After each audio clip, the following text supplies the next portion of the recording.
What's up, sports fans? It's your man D back, Speak Your Mind Sports Talk. All right, check it out, man. Manny Pacquiao getting sued, man. And could this get in the way of the Errol Spence Manny Pacquiao fight? Well, according to Mr. Atar from Paradigm Sports, it can. He's trying to get that fight stopped. And he's trying to get money off of Manny Pacquiao in the upwards of, it sounds like 7 million plus, 6, 7 million plus off of Manny Pacquiao. So, what's up, everybody? We got BK in the building. Hey, guys, I'm driving right quick. I had to make a quick run, come pick up my daughter. So I'm starting this a little bit late. But we're going to take it for a little bit till I get back to the computer. But, yeah, man, so anyhow, it's Manny Pacquiao is being sued by Paradigm Sports, saying that Manny basically went around them and worked out a fight. They supposedly they had the right to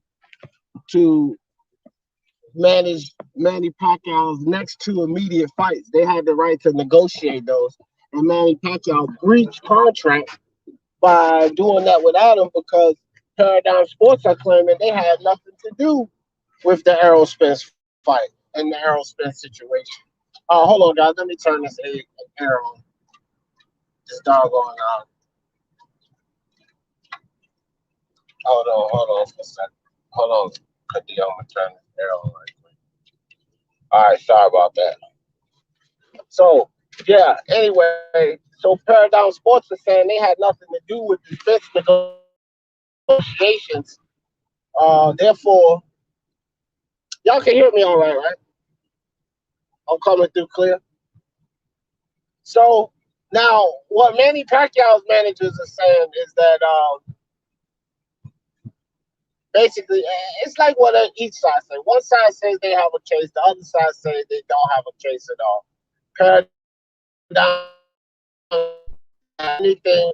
What I believe in this situation where Manny Pacquiao and his lawyer are coming from. Like, so they had the rights to negotiate Manny Pacquiao's next two fights, right? His next two immediate fights. Well, if you guys think about it, they actually had three opportunities to do that. So, and like when it comes to the court of law, you have to get technical because they're definitely going to get very technical with it. And here's the skinny to it. They negotiated the fight with Conor McGregor. That fell through only because Conor McGregor lost to Dustin Poirier. And, now he's seeking the rematch. So, but they negotiated that fight. Then they were involved in negotiating the Ryan Garcia fight. Now, that fight may have fizzled out, not happened or whatever, but they were also negotiating that fight. That's two fights there. It didn't materialize. However, they negotiated it. And then you have the third situation with Mikey Garcia, which they were negotiating that fight as well. And that fight didn't materialize. So if you look at it from Manny Pacquiao's team, from his side, I guess his attorneys, maybe their idea is they had their opportunity on not two fights, but three fights, and they dropped the ball, which, Paradigm Sports is trying to get into the boxing world. And, we saw what happened with Rock Nation. It's not always about the money. It's about influence, how you handle business, how your company represents itself. And with Manny having these issues, with those guys having this issue with Manny Pacquiao right now, allegedly when they didn't land the Pacquiao-Mikey Garcia fight, Mikey Garcia pulled away from Paradigm Sports because he was signed to Paradigm Sports as well. Or when they couldn't land that Manny Pacquiao fight from, it's alleged that he pulled out from Paradigm Sports as well. So now they're losing marquee fighters. They're going to lose probably one of the biggest fights in boxing right now, Manny versus whoever. And so it's just not looking good for Paradigm Sports. And now they want to sue Manny for breach of contract because if they lose Manny Pacquiao as a fighter that's signed to them, they've already lost Mikey Garcia. I mean, they're trying to move into boxing here. So that's just not looking good for their cause, trying to move into boxing, you know? That's one of the biggest strikes here for Paradigm Sports. Flame on 24, what's good? Silver Server, Patrick, what's up with your shiz? Biz in the building. I'm at a stoplight. Augustin Roll, Che with Ice, Brian Harkin, BK, what's up, everybody? All right, back on the road again. So, you know, Mr. Attar over there at Paradigm Sports is trying to get the fight stopped, but who knows, man? As far as right now, I'm not really saying like I'm not looking at it as the fight is off. The fight is on as far as I'm concerned. And nothing else has told me that the fight is off. I mean, that's how I look at it. Fight on. Fight on. It's just like I wait to the last minute, basically like I did with Anthony Joshua and Tyson Fury. Like until I hear the announcement that the fight is on. I mean, what else is there? Like one side is saying the fight can be stopped, not will be stopped. They're in court and they're trying to prevent the fight. So you know there's some vindication and spite involved in some of this because the attempt is to prevent the fight and sue him for money. Now, Manny Pacquiao's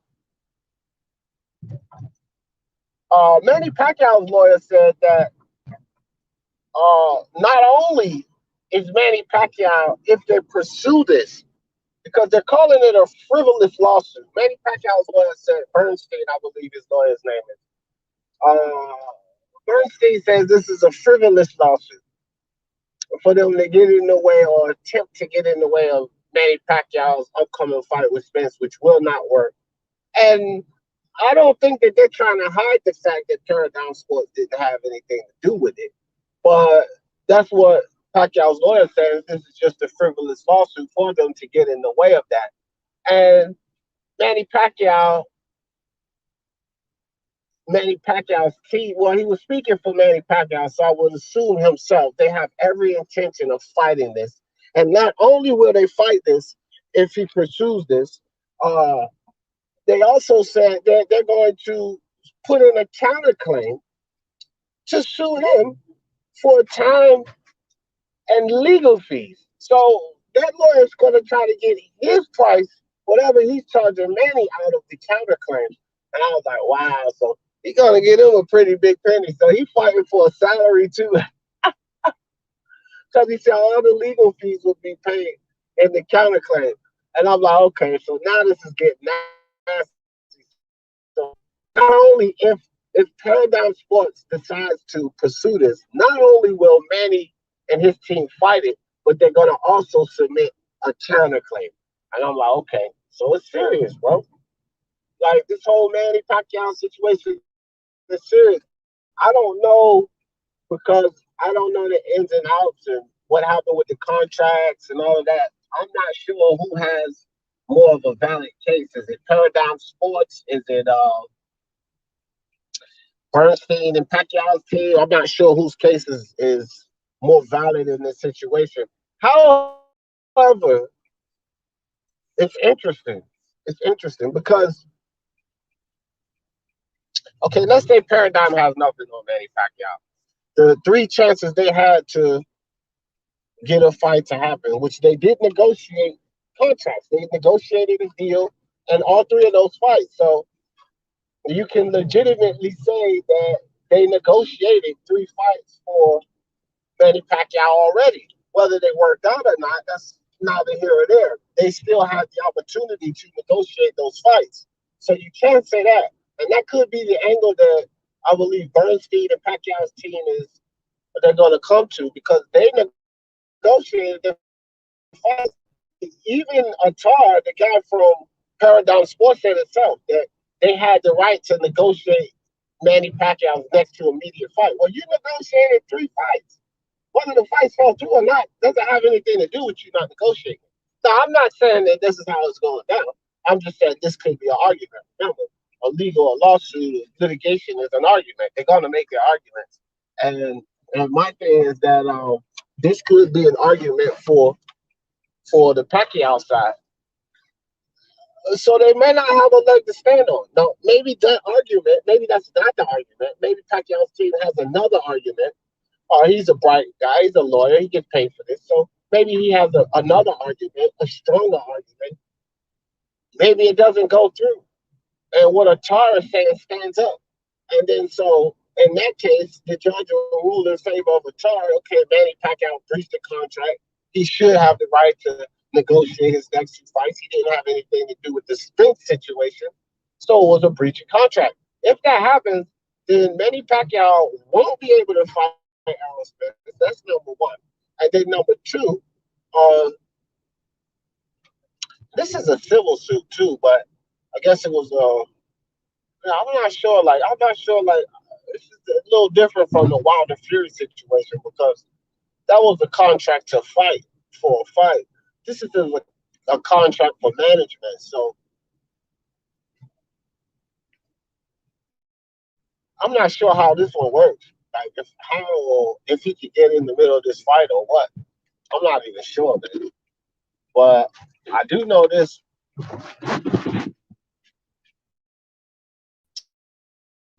Yeah, this is a tricky situation, bro. Tricky situation. Pretty sticky. I want to read into it some more and see all I can find out because, I mean, we're always limited with what we get in these articles and reports, but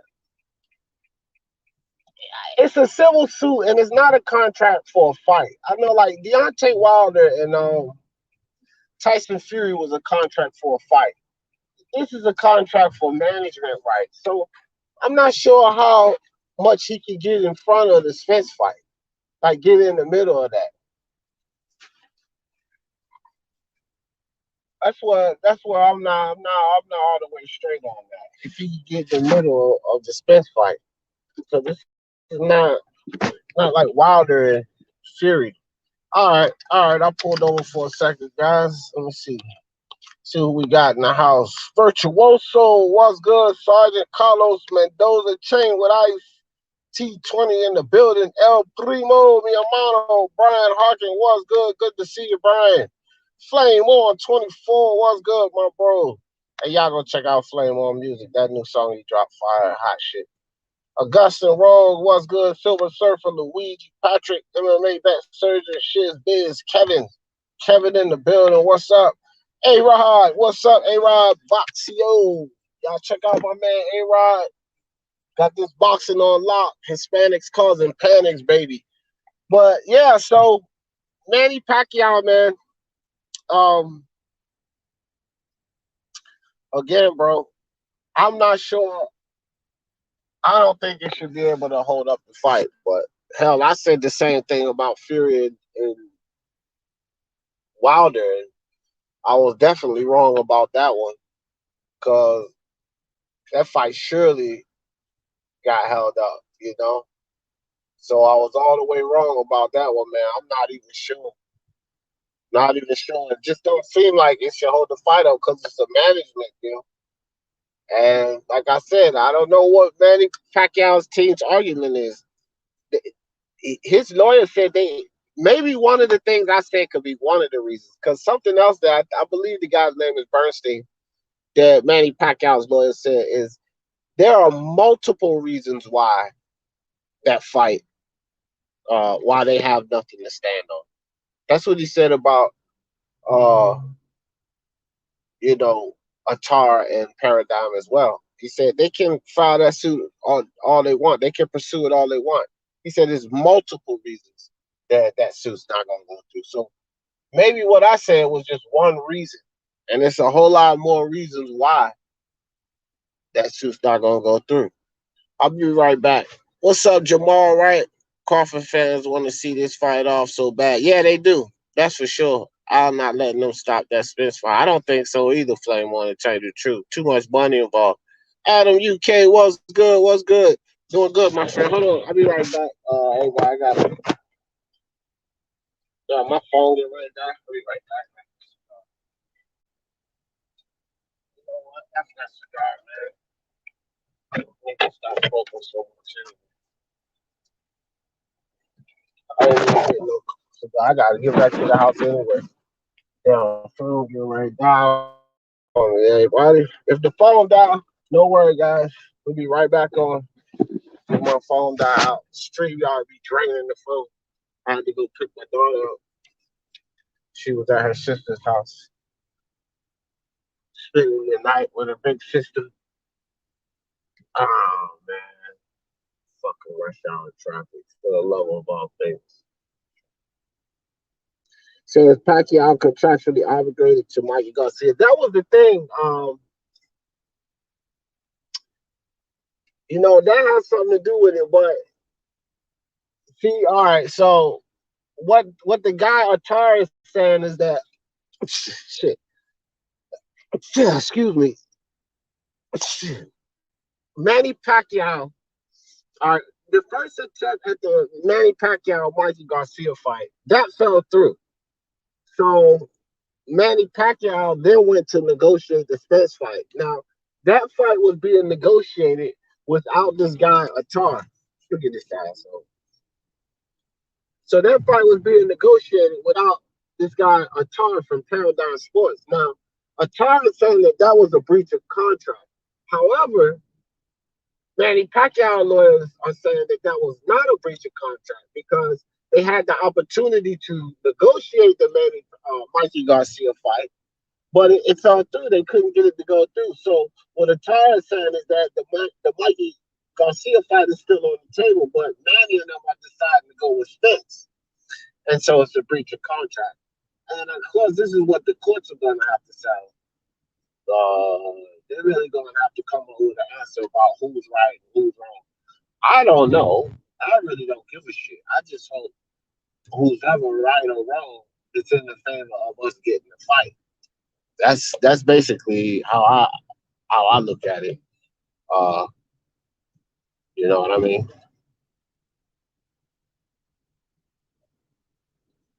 Yeah, no, I didn't have to take any time off of YouTube, Adam. I just decided to. But yeah, that's what I think. H Money in the building. What's good? He said the one and only DJF is back. Never left. Nah, I just took a break. Just took a break, H Money. You got it. I never left, bro. Jamal Rice says, if it's just $3 million, he will pay that. Yeah, well, see, here's where the $3 million kicks in, Jamal. All right, it's actually 3.3.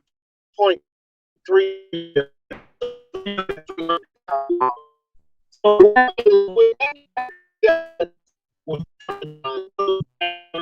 McGregor situation. Conor McGregor is signed to Paradigm Sports, right? So Paradigm went and signed McGregor. They went and signed Garcia, and I think they did the signing with Mikey Garcia. The fight and the win was somewhat volatile. So they went and they signed with Mikey Garcia. They went and signed, Mikey Garcia. All right. So when they signed Manny Pacquiao back then, concerning getting the fight with Conor McGregor, they gave him a $3.3 million bonus. And then this is where all of the rights to negotiate.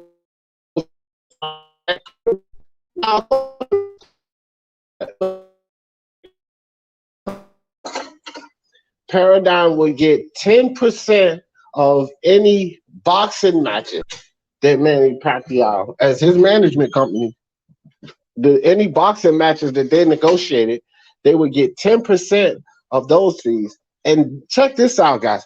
Any promotional deal outside of boxing, like could be Gatorade or any of this bullshit, they also got 20% from Manny Pacquiao. So Paradigm was looking to make money off of him. So here's the problem with Paradigm. if Manny Pacquiao does a fight without them, they don't get any of that. Now, they already gave this dude $3.3 million for a signing bonus. That was a guaranteed signing bonus. What Manny Pacquiao's lawyer is saying is that Paradigm dropped the ball. They signed to get these fights done, but they couldn't close the deal on any of these fights. So, it's like basically what you want us to do. You know what I mean? You couldn't close the deal on the fights. So it's going to court. One thing's for sure, two things for certain. This shit's going to court. That's for sure. It's going to court. Who's going to win or lose, we don't know. I'm going to switch to this computer right quick, y'all. We don't know who's going to win or lose, but rest assured, I think it's going to court. What the fuck?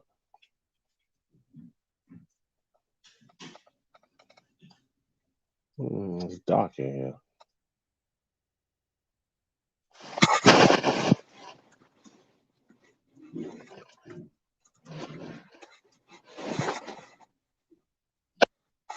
All right.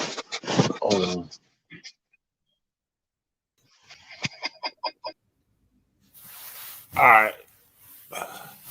Y'all can hear me, right? Audio check. What about? Yeah, I had both of them on. These sounding like R2D2. Is it still bad?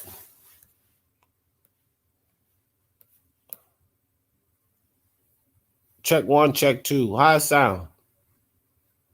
Y'all let me know. Let me pull up there.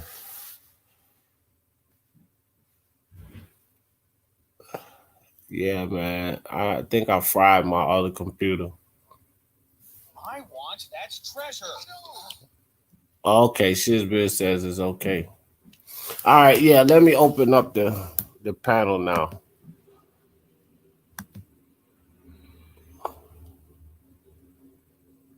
Put the link in the chat. All right, that's what's up. Clear now, good now. That's what's good. That's what's good. All right, dig the link in it. If anybody want to come up, link in the chat. So, yeah. So back to it. Who was it? Jamal that asked that. Yeah, that's what that 3 million, that 3.3 was, Jamal. They gave him that bonus, I guess, like that signing bonus. But if he not playing ball with them, like, I mean, Paradigm got a point too. Like, look, nobody just gonna give you 3.3 million for nothing. So we gave you that money for a reason, Manny Pacquiao.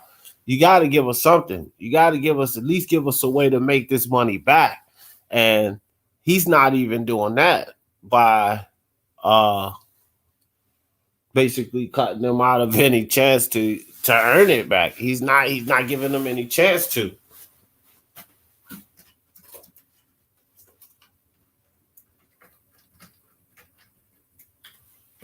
Oh, hold on.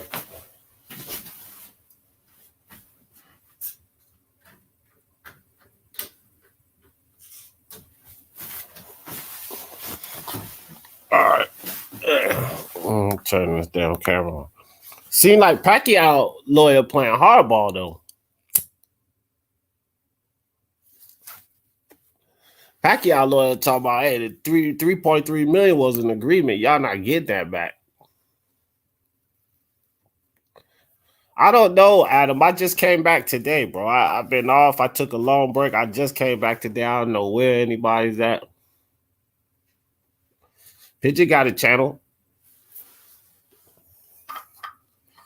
He wasn't here on the morning show, so I don't know. I haven't seen him yet. C19 messed his up. Yeah, COVID did. It did mess it up, man. I heard Pacquiao got fronted 3 million for the mic. Now, it wasn't for the Mikey fight. It was for the signing, but I guess I'm a little behind in comments. But that's what that was for that signing portion of it. You know. But look, man, that's why some money people get things that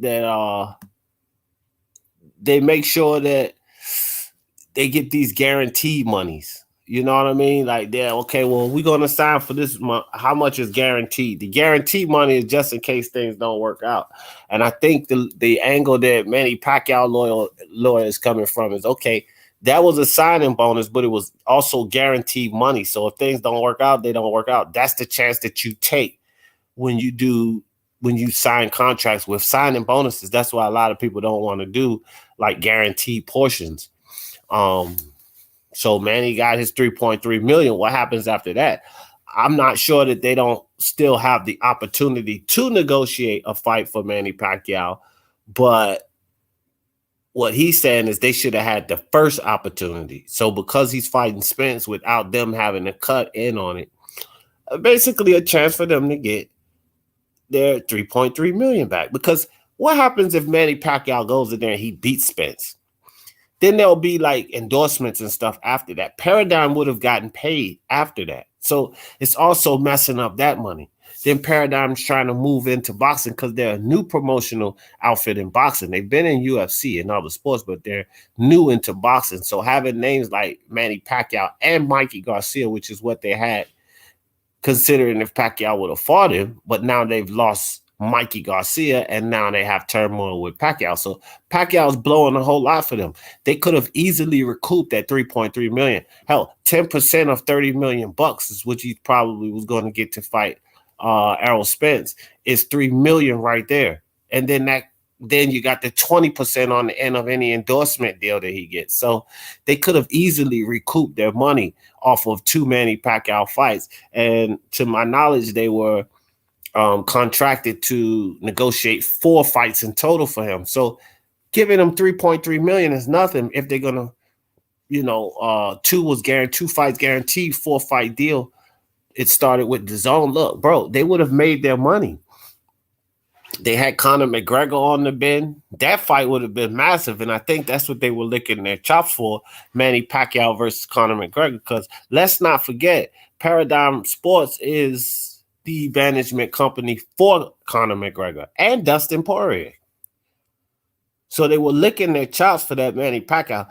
Look, 10% of the fight deal with Conor McGregor and Manny Pacquiao. Then they're getting 20% on the promotional cut off of both of these guys. Any promotion for that fight, they were getting a 20%. So they would have made a ton of money off of Pacquiao, McGregor. And I think that this is what the whole signing was about, because that's when they signed with him back during that time that he was supposed to get linked up with Conor McGregor. But the pandemic kind of trashed that situation. To no fault of Paradigm Sports, even still, that was an opportunity that was failed. And then Ryan Garcia failed, Mikey Garcia failed. So Manny Pacquiao gets Spence, and he gets it without him. Now they want to sue, but I believe Manny Pacquiao, one of the reasons, because his lawyer said there's multiple reasons, but one of the reasons, and which in my opinion would be a good reason, is that they had 3 opportunities to negotiate a deal. However, they failed. Those fights didn't materialize. So it's not as if Manny breached the contract, because they had their opportunities to negotiate these deals. They just couldn't get the job done. And hey, man, it's business. Business is business. But yeah, and the pandemic is killing Manny, because he had a spring chicken, bro. And each month that ticks away for this guy is no good for him. Toby Bartlett in the building. Was good with you, brother. Was good. And yeah, so man, crazy situation for Manny Pacquiao. Honestly, bro, it's a tough situation. But look, man, Manny got it covered. Manny got it covered. Now, I think that this look, I'm not saying no, okay, so let me phrase this right, because I don't want to say this wrong. 10 fights. We only got 10 fights next weekend. So I don't want to say this the wrong way. I believe that this brings a lot of publicity to Spence versus Pacquiao. It definitely brings a lot more attention to this fight, right? So everybody's talking about the fight. We know everybody was talking about it. Can Pacquiao do it one more time? He just did it against Keith Thurman. Can he pull it off against Spence? the old lion against the new lion coming up, blase, blah, blah, blah, blah. We know the buildup. This brings even more attention to the fight. And if the fight should go through, which I believe it will, man, this is going to be a big seller. This is going to be a hot ticket. You know, Joshua and Fury fell through. This is probably the biggest fight in boxing right now. Caleb Plant and Canelo's not bigger than this fight. Shit, this is Pacquiao. This is a huge fight. The Canelo fight with the right person will be bigger than this, for sure. But I don't think Caleb playing Canelo is bigger than Spence and Pacquiao. This is the biggest fight in boxing right now since Joshua Fury fell through, for sure. G-Man boxing in the building was good. G-Man boxing, I always say, if y'all ain't subscribed to G-Man, you're lost, buddy. You're lost. Better get over there and check him out, G-Man. Doing the damn thing. He's in debt. Y'all must have forgot. Who, man, look. W. Riles, I don't give a damn about anybody's money, fam. I really don't, man. So many people bring up these guys' financial situations and all that kind of stuff. Bro, I don't care, dog. I don't care if he's in debt, fine. Still don't have anything to do. What the hell does that have to do with anything, to be honest? What does that have to do with anything? Who cares? You don't even know if he's in debt. That's something you probably read or from, I don't know, some YouTube channel or sports page. We really don't have any indication of if he's in debt. You know, he's made a lot of money during this time. He may not very well not be in debt. He may owe some money, but just because somebody owe money don't mean they're in debt. Spence need to fight Bud. Yeah, well, I agree with that. I agree with that. But, you know, if it falls through, Spence is okay. Still got the you guys fight. You guys will jump right back on the ship to take that fight. So, it's just crazy, man. DT3 Boom, man, in the building. What's good, Boom? He said, if it's for undisputed, Canelo plan is bigger. I don't know, man. I don't know. It's not as much interest in the fight. But it could be Boom because it's Canelo. Still Canelo, man. It's the guy that's the biggest seller in boxing, so can never underestimate what he'll draw in. Could be, it's close. It's close, you know. It's not less intrigue. You know, people think that Pacquiao could beat Spence, and I think there's a chance he could beat him myself. I'm a Spence fan. I think there's a chance Pacquiao could beat him. Man, don't nobody think Caleb Plant's gonna beat Canelo. Nobody with PBC lovers. Nobody really believes that. You know, but with Spence and Pacquiao, it's a closer fight. It's a huge fight. This is Manny Pacquiao, so it's close, Boom. But you could be right, brother. You could actually be right, no doubt. I won't argue that. Is Pac-Man getting his belt back? I don't know. I'll tell you this, Shizbiz. If the fight doesn't happen, why would they? I think that the only talk about Pacquiao getting his belt back, because look, we got to think about the business side of this here too. With the WBA, okay, give them the belt back. Now I get sanctioning fees off of this huge mega fight, right? If Ugas keeps the belt, they get paid nothing. They get no sanctioning fees. So this was the incentive for them to get Manny Pacquiao his belt back. He ain't fighting Spence, and he get ready to go into litigation and all of this bullshit. You think? Forgive me, I gotta stop the cussing. But if he's getting ready to go into litigation and all of that foolishness, then why would they give him the belt back? That means that their belt would just be tied up in litigation and they still wouldn't be collecting sanctioning fees off it. So I think that the only motive or incentive for the WBA to even consider reinstating Manny Pacquiao as super champion was sanctioning fees, so they can get paid off the Spence Pacquiao fight. Well, if the fight's not happening, I don't believe that there'll be an incentive for them to push for Manny to get his belt back. It might as well stay with you guys, because if that fight is called off, right? If that fight's called off, then Spence still has Ugas. And then the WBA can get paid off the Ugas fight. So I don't think that they're going to rush to reinstate Manny.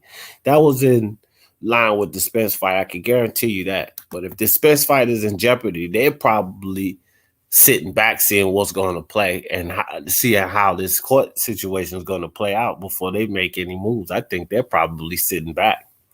Do you think Wilder has improved under Malik Scott, or is it bro, he could have improved. Let's say yes. How much has he improved that he'll be able to implement in one fight after 40 fights of habits? That's the thing. Malik Scott could be giving them better tools than JD's was giving them, or whatever. Maybe he's willing to listen more. How much improvement can Wilder make?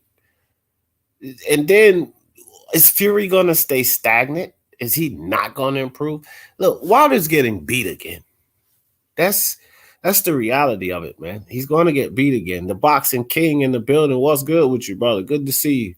Good to see you. G-Man. G-Man said, WBA, I'll be amazed if they don't reinstate me. Yeah, I would too, G-Man. Just depending, though, G-Man. Like I said, if the fight, we dropped the link in the chat, too. Link in the chat, guys. Somebody want to come up and discuss it. Hey, 2 hours, I'm shutting her down, bro. Like these lives now, I'm not doing these 5 and 7 hour lives anymore, bro. I got to work on some videos and I'm going to organize this channel a little better. But we will have the morning show, afternoon show, Monday through Friday for sure. Sometimes on Saturday, the afternoon show. We'll have that because we have fights and stuff on Saturday. So y'all know how it goes.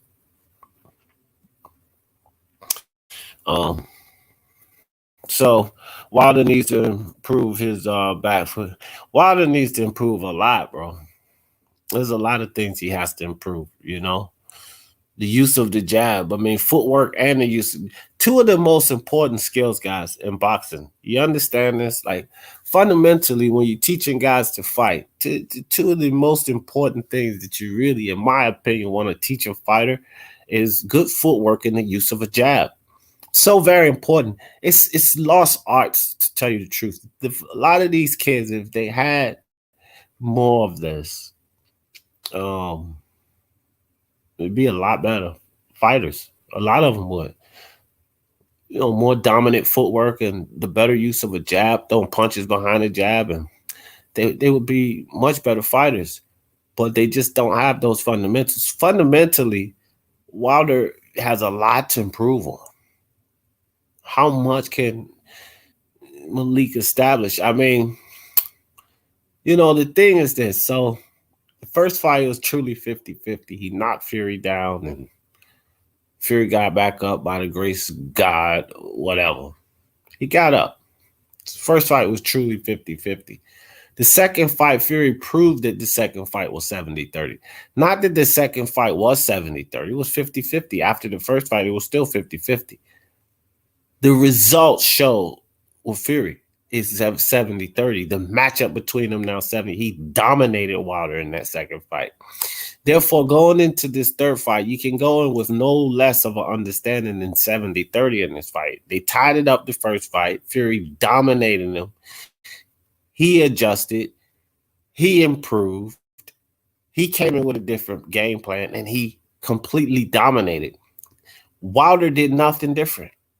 So if Wilder comes in and he adjusts a little bit, because we have to be reasonable about this, he's not going to make but so many adjustments. So if he comes in and he adjusts a little bit, Fury's coming in the third time now, not only with game plan 1, game plan 2, but a combination of those and whatever else he and Sugar Hill have clumped together to bring to the table. So telling you guys, it's going to be really interesting. What's up, Mark? I'm gonna back out and come right back because I know this thing be going haywire. I'll be right back. Yeah, no worries, man. I got you. Yo, what's going on, guys? I don't know if anybody else has been on the panel so far, but I just jumped in and I seen the link so I figured I would join in. How's everybody doing? Smash the like button for Speak Your Mind. Yeah, Highly I'm probably appreciate it. gonna have to go buy another fucking computer. I'm on my damn Chromebook. My computer fucking going ape shit. I just kept that shit down in the basement. Go Flow in the building. He said, if no fight, you think Spencer and Bud Talk's gonna come? I'm not talking about it. They probably will come back and resurface. But if he don't get the Manny fight, I don't think this situation gets in the way. But if it does, it's going to be back to Ugas, man. And the WBA ain't going to pull the trigger. I'm telling you guys, they're not going to pull the trigger until they figure out what's going on with this. They're not going to reinstate Manny just for him to sit through litigation, fam. It's about sanctioning fees. They ain't going to do that. I'm telling you guys. What's up, Mark? What do you think about all of this, Manny getting sued by Paradigm Atar? The two-way litigation. Yeah, Um, yeah. I figured that you and me will probably be similar on this. I don't know a damn thing really, like, because I haven't seen the contract, obviously. But That's what I said. the one thing I do know is I'll be heavily entertained watching how the shit plays out because this is interesting. Exactly. That's damn near exactly what I said. I mean, we know but so much, but it's intriguing, if anything. Oh Very yes, stuff like this when you have like multiple attempts of negotiations, a possible contract signed, but time limits and everything sets on fights. They always turn out to be excessively interesting. They always turn out to be interesting. So I'll be entertained. Will Manny Pacquiao will Manny Pacquiao be retired by Mikey Garcia in a court of law? Who knows? right. Yeah, really. Really. I don't know, but just from the few articles I read, and you know, the he say, she say, Attar and Paradigm, what their claims are and what Yeah. Bernstein, Pacquiao's lawyers talking about. You know, he said that it was multiple reasons why the lawsuit won't stand. And I came up with one of them myself, just listening to like, and everything I read from Attar's statements is that he had the right to negotiate Manny Pacquiao's next to immediate fight. So with me, it's like, could it be that you had the opportunity on 3 fights and you dropped the ball, which was Conor McGregor, Ryan Garcia, and fucking Mikey Garcia, and you couldn't get those? They didn't materialize, but you still had your opportunity to negotiate those fights. I think that's Mhm. one of the reasons. Could be one of the reasons. The Manny's other, lawyer the said it's other, 4 reasons though. there is another award there, so they had the chance to negotiate his next immediate fights. Right. Nothing's been immediate. Nothing. And you can get away with technicalities with words like that. Yeah, I know. So, I mean, what would be the trick there? Who would that be in favor of, Manny or? Pack Manny. I'd be in favor of Manny. Oh, okay. Because if they're in charge of negotiating his next immediate fights, they can use the definition of immediate to mean instantaneous, as quick as possible. And the thing is, whilst they're negotiating fights and then the pandemic hits, they've negotiated just because those fights don't happen because of the pandemic. They had the chance to. They fell through. They had the chance to negotiate his immediate fights. They didn't work out due to the pandemic. It would all favor Pac. Yeah, see. So I mean, again, and then his lawyer got some more in the damn briefcase because those are just 2 things that Mark and I came up with. Jerome Benjamin, what's up with you, brother? The Boxing King said Loma versus Tank. Who you got in the fight? The Lomachenko still. I think Lomachenko's. I said it even after the Teofimo fight. I've been saying Loma was the second. He's number 2, and he's still the best boxer at 135. I've been saying that anyway. Ralph, what's up with you? Ralph Jr. in the building. Good evening to you, brother. What's up? Good to see you guys. Yeah, see, look, man. I, and Mark can vouch for me, since Teofimo has beaten Lomachenko, have never shitted on Lomachenko. I've been saying consistently, what is wrong with you people? This dude lost to Teofimo, so what? This dude is still clearly the second best guy, and he proved that last night. Also, Mark, I want to get your idea on this because I said this. Well, I'm going to talk about this on a little video, short video I'm gonna do. But do you think that somewhat validated Lomachenko's shoulder claim? To me, I think the first 6 rounds against Teofimo validated it more than the fight against Nakatani, to be honest. Just because he didn't throw the fucking thing. But somewhat, he was excessively aggressive. But at the same point, I made a claim that Nakatani's punch resistance could be shot going into that fight and his head was bouncing all over the ring. Is that why Loma was able to do so much damage? Who knows? Maybe it's the shoulder. Maybe it's a combination of the two.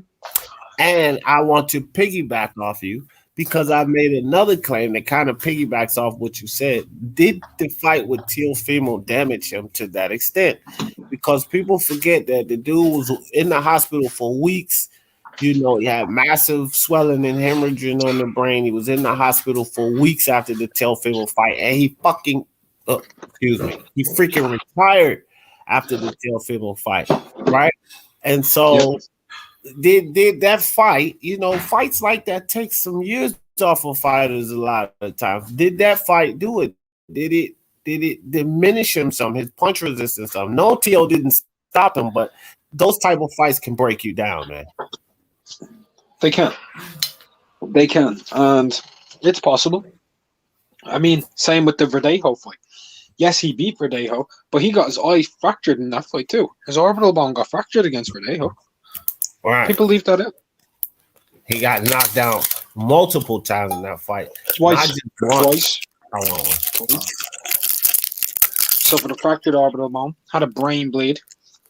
I do think it was an excessively impressive performance from Loma.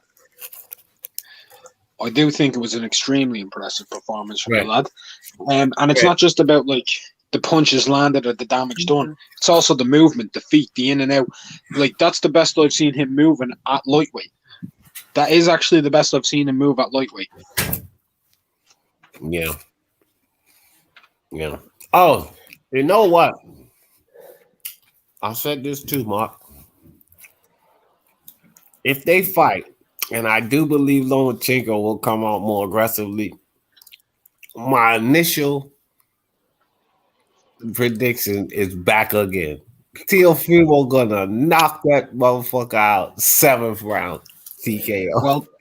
Well, D, if he does come out more aggressive, fights with the same level of activity like you did against Nakatani, my initial prediction still stands. Lomachenko beats Teofimo round 11. That's the dude I wanted to see fight Teo. Ain't happening. He's gonna get knocked out. Maybe he does. Maybe he stops Teo. Styles make fights, and one thing about it, you called it, Mark, about Nakatani. Stylistically, Loma was a nightmare for him. Yep.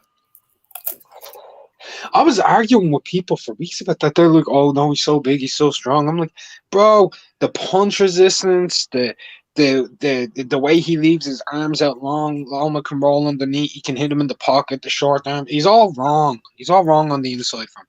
And Nakatani, whilst he's big and long and he hits decently well, he's got flat feet. And when I don't mean in a good way, he's got extremely bad footwork. The other thing that he doesn't have going for him is he's not actually physically strong. He's fast, but he's not strong. Nope. Physical strength. Loma was actually physically stronger than him. Yeah. Like physically. He was able to manhandle the big man. And he never hurt Lomachenko. He got his attention with a couple of those body shots. I seen it. One of them was low. Oh, one of them was so low it nearly missed his balls altogether. Right. It was low. But then one of them was good, right on the button, and he got Loma's attention with that. But he never hurt Loma. Teo hurt Loma. That's the difference. So this whole thing with Naka, and Teo got a chin. So I don't want to hear this Teo can't take no punch. Teofimo got a chin. He's quicker than Nakatani. Nakatani slowed down, bro. That's something else. After he was faster, he was shooting faster than that Teofimo fight. He looked like he slowed something to me. I think it has something to do. Now, people can disagree with me if they want. I think it has something to do with Lomachenko's actual hand speed.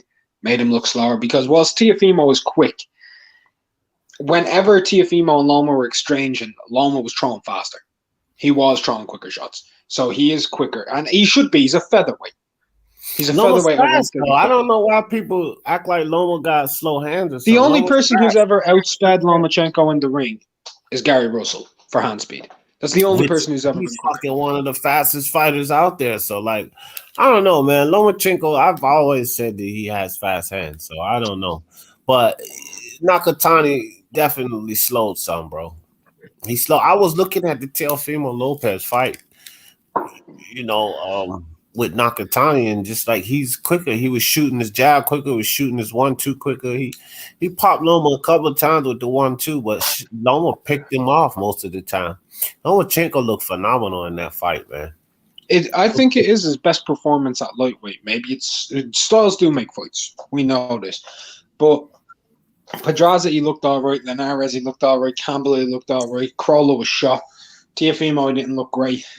He looked fantastic against Nakatani. He looked fantastic. He looked great, man. He looked great. Yeah, that's right, Demu. I be trying to tell these cats, bro. You know what I mean? And Tank Davis. Listen, I don't want to. Let me tell you something, bro. Let's get into this a little bit, Mark. This Tank Davis situation. Uh-huh. I don't want to hear anybody's mouth about this. I don't care how that far. Oh, man, if you felt like Tank was just going to win the fight, you were just hoping for a knockout. I wasn't hoping for anything. I said that Tank will have more difficulties with Barrios than he does with Leo Santa Cruz because Barrios has pop. I said Tank Davis will still knock Barrios out because his work rate is not like Leo Santa Cruz. That's it right there. Either way, Tank was going to stop this kid. He's not built to fight a guy like Tank, man. He's not ready for that. That kid's not like, well, who is Barrios? This is what I kept asking everyone. He's a 140-pound fighter. Okay, what else? He's a fringe contender at 140. That's just it. Just because he had a regular title doesn't mean he was like a world champion level fighter. The dudes at world level in that division are leaps and bounds above him. The Josh Taylors, the Regis Prograis, the Jose Ramirez. They're way levels above. They'll beat him. They'll beat him. So, with Tank Davis, I said Tank gets his respect for jumping 2 weight classes, but we don't overblow this fight. That's how I look at this fight. He gets his respect. He went up, jumped 2 weight classes. He won. I'm not really worried about the bubble, the alphabet title or whatever they call it. I'm not worried about the regular title, but he won the fight. And so I give him his respect, but I don't overblow this fight. No, it doesn't mean he's better than Tio or Ryan or Devin. No, he can't beat Loma because of this fight. Does it validate his power? I would say so. I would say he gets a little validation at least at 135. He went up there and cracked pretty good at 140, so at least give him some validation at 35. But look, all I'll say is I've never seen Barrios hurt like that. Even with Batyar Akhmedov, who stopped Arguines Mendez in the 8th round, Batyar Akhmedov hits hard. Barrios has a chin. If nothing else, he's got a bit of a chin to him. right. Tank cracks. I wasn't sold on the power. I don't think he's that tremendous, but the kid is explosive. He's explosive, and he has good punches in different ways, like the uppercut, the hook. The That's right hook nice, as well is very underrated. People leave it as right hook. Everyone's talking about his left hand because he's shown a lot of lead, like he's shown a lot of left hand dominance. But that right hook, he has good turnover on it and technique. And the right hook and the right overhand. He has them both. He throws them both really well too. He throws a good right overhand, an overhand right, and a right hook. He throws them both really well. I think Tank Davis. Look, man. Like I said, I don't want to give Tank too much credit because again, this is not. It's not like he went and fought a marquee fighter at 140. However, we got to give him credit for jumping 2 weight classes, bro. He jumped 2 weight classes. I don't want to hear anything about no damn Gamboa fight, man. Get out of here with that, bro. Like, come on, man. Yeah. It's 2 weight classes. Look, Tank's all right, man. But a couple things. People who are saying he's pound for pound top 10, he ain't. No, he ain't. No. You ain't fighting pound for pound caliber opponents to be a top 10 pound for pound. He's like, if that was a pound for pound caliber opponent, or if that was a top 140 pounder. So let's go through. Is he doing that to Subriel Matias? Hell no. No. Hell no. No. Is he doing that to Josh Taylor? Hell no. Well, Is he doing that to Regis Prograis? I don't even think he does that to Baranchik or Zepeda. He might get knocked out by Barancic. And And as far as Zepeda goes, he might get knocked out by him too because Tank pressures. And Zepeda's a counter puncher. all right. What about that young boy, Michael Williams Jr.? I bet you he don't do him like that. I think Michael Williams Jr. would have beat Mario Barrios from what I seen.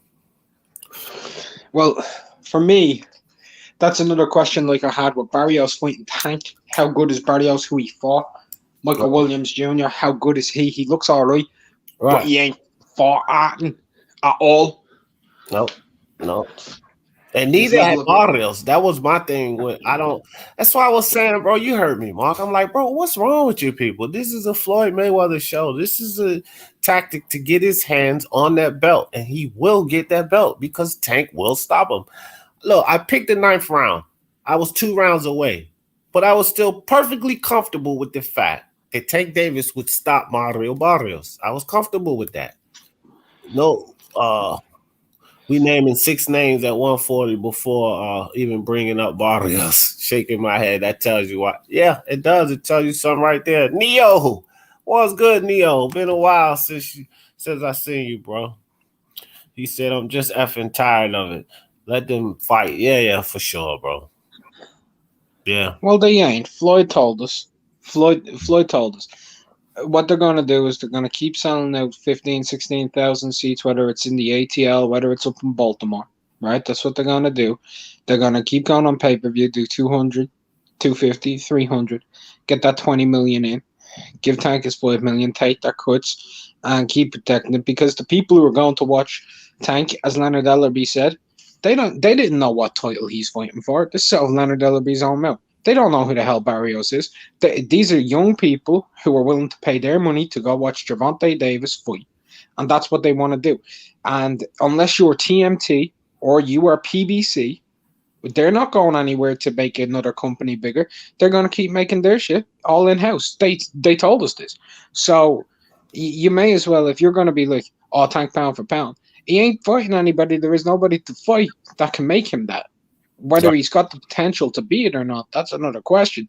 But he don't have. They're not going to be doing that kind of route. They're not going to be going through World Boxing Super Series, or they're not going to be doing multiple unifications or chasing the top guys in different divisions. They're going to sit on their money, move smartly, and keep pushing that media train with the casual fans who don't know a damn thing to say, "Oh, but he knocked this dude out," and that's what they're going to do. Yeah, that's what's gonna happen, bro. That's how. I mean, look, it ain't no surprise to me. That's what I've been saying about Floyd Mayweather. Anyway, this is what they're doing with Tank. So, if I can see Tank winning the fight, Floyd can see Tank winning the fight. That's all I'm saying. And I'm going to tell you guys this again. Floyd ain't gonna put that boy in the fight that he can lose. Mm-hmm. He's not. You've been saying this for about 2 years now. And they just won't get it. They keep having hopes. Gamboa can do a little something. Tank never been at 135. This will prove something. It ain't gonna prove nothing. He gets in there, Gamboa goes gimp leg, Tank stops him. Leo Santa Cruz. Leo could take him in the deep waters. Leo never been stopped. Leo never been this. Leo, it don't mean nothing. It's a show. Mario Barrios, he's tall. He's big. He's a 140 pounder. It's another show. Floyd not going to put him in a fight. He's going to lose, guys. One thing you and I definitely agreed on was Barrios will be the hardest fight of his career today, but Tank will still get the win. Yeah. He'll still get the win, and he'll have to come through a little bit of adversity, take a few shots just because of the size, and that Barrios knows how to sit on his sit on his height. He knows how to use his height, and he knows how to sit on his shots. So we agreed on that, but we knew Tank was going to get the dub here. Yeah, we knew exactly, Kevin. I don't really agree with that, Kevin. I don't agree with that at all because then we're just immediately discrediting Mario Barrios. And the only reason we would do that is to say that Tank fought some trash and he just fought somebody. I seen a couple of posts on Twitter and IG and all of this. Tank cherry picked a prospect. Barrios was no prospect, bro. People need to stop that. I seen Twitter posting all of this. He wasn't a prospect. He was a contender. He wasn't the best. He wasn't the number one ranked contender. None of this. No, but he was a contender. He was not a prospect. Once you get a title, whether it be a regular title or a super title, you're no longer a prospect. So, number one, we need to cut that out there. Number two, Barrios had fights behind him. He had fights behind him. So we got to stop. Like, come on, guys. Let's not just try to stomp Barrios into the dirt and start calling him a cherry pick and a low. He's not terrible. He's not terrible. Like that Petir Akhmedov's a good fighter. Right. So, I mean, Barrios is a decent fighter. Tank just beat him. He's not trash. He's not no, as people say, what do you say, taxi driver or Home Depot worker. He's not one of these kind of guys. He was a decent fighter, you know. He was the WBA champion, Shizbiz. That's what he was. You understand? Hold on, though. Who were the 10 guys ahead of Barrios before that fight? Yeah, Shizbiz, put him out there. Who was the 10 guys ahead of Barrios before that fight? Augustin Road, what's good? What's good? Tank be the guy he's supposed to be. Yeah, exactly. That I go along with. He was supposed to be him. Slugger Sam. I took a break, Sam. After that 43-day live, I just took a break. So I'm back now. We back in action. Manny Pacquiao in the building. What's good with you, fam? He said Tank is a bigger name than all of them overrated cats. Tank's overrated. So who are the overrated cats you talking about? Because Tank is an overrated cat along with whomever it is you're speaking of. Tank's overrated. A lot of these fighters are overrated, to be honest. Not just Tank and whoever else. No more chance in Tank fighting Tupac. Rolly Romero, man. Who cares about Rolly but Floyd? I don't. Rolly Romero is. What is Floyd? What do you think of Rolly Romero, Mark? What's your honest opinion of Rolly Romero? I don't have one. He is what he is. He's Rolly Romero. Is that fair? Anything's fair. I mean, honestly. People want to say he's trash. He's not. That's fair because he's shown fights where he looked completely trash. People want to say he has potential. I would say that's fair. If he knuckles down and try to learn boxing, he has a good solid chin power, a good base. He has potential. So anything you say about Rolly's fair. I don't think he can. I don't think he can box worth a lick.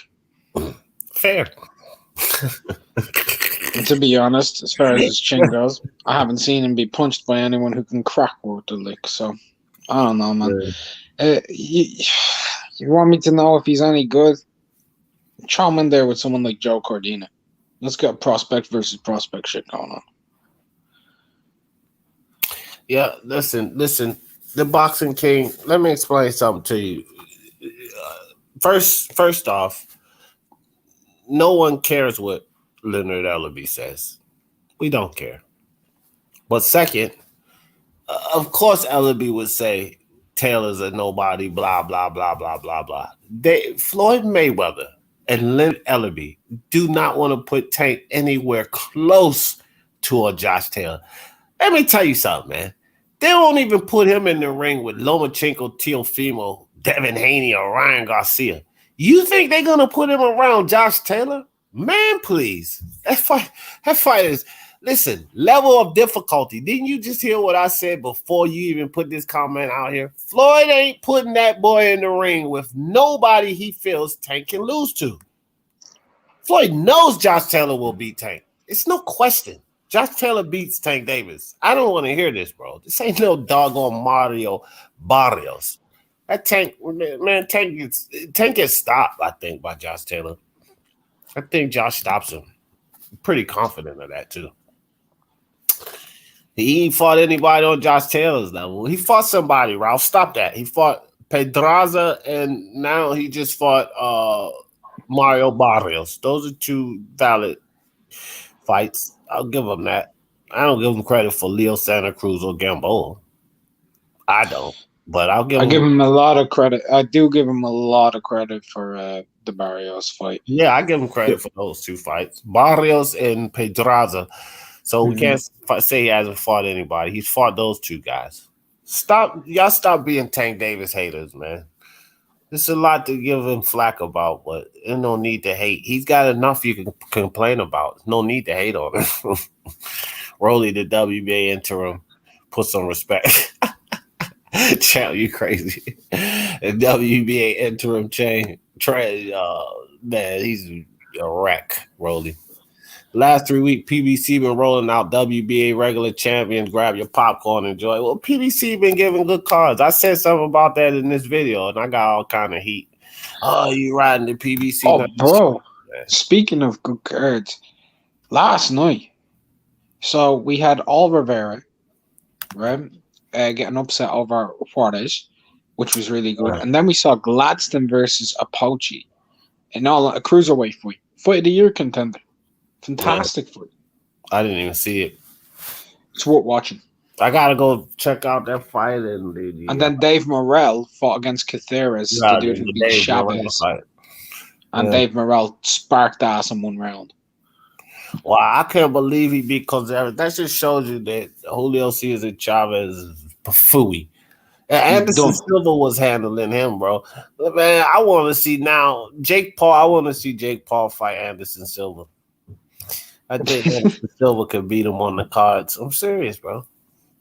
I think he could beat Jake, but they'll rob Anderson Silva on the cards because Jake Paul bringing too much money to boxing right now. That's what happened.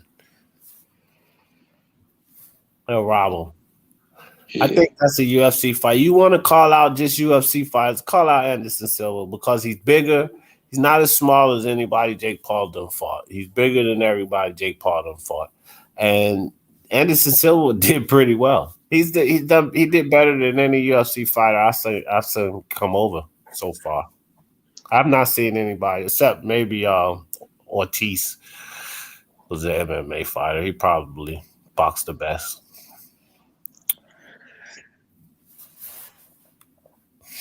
Ralph said, detail Mark that Camboso is good. No, I won't tell Mark that because Camboso is okay. He's not good. Want me to tell Mark a lie? PBC got more WBA regular interim champs parading around his champions, fooling the public. Yeah, for sure. Marky's still tripping on. I can't tell you that. I can't tell you that lie. Tank will make Taylor run for the hills. Yeah, right. Pacquiao, what are you smoking on? Tank Davis gets beaten mercilessly by Josh Taylor. Tank Davis is middleweight. Tank Davis is not a middleweight. Man, what? Oh, okay. I know Kevin just playing.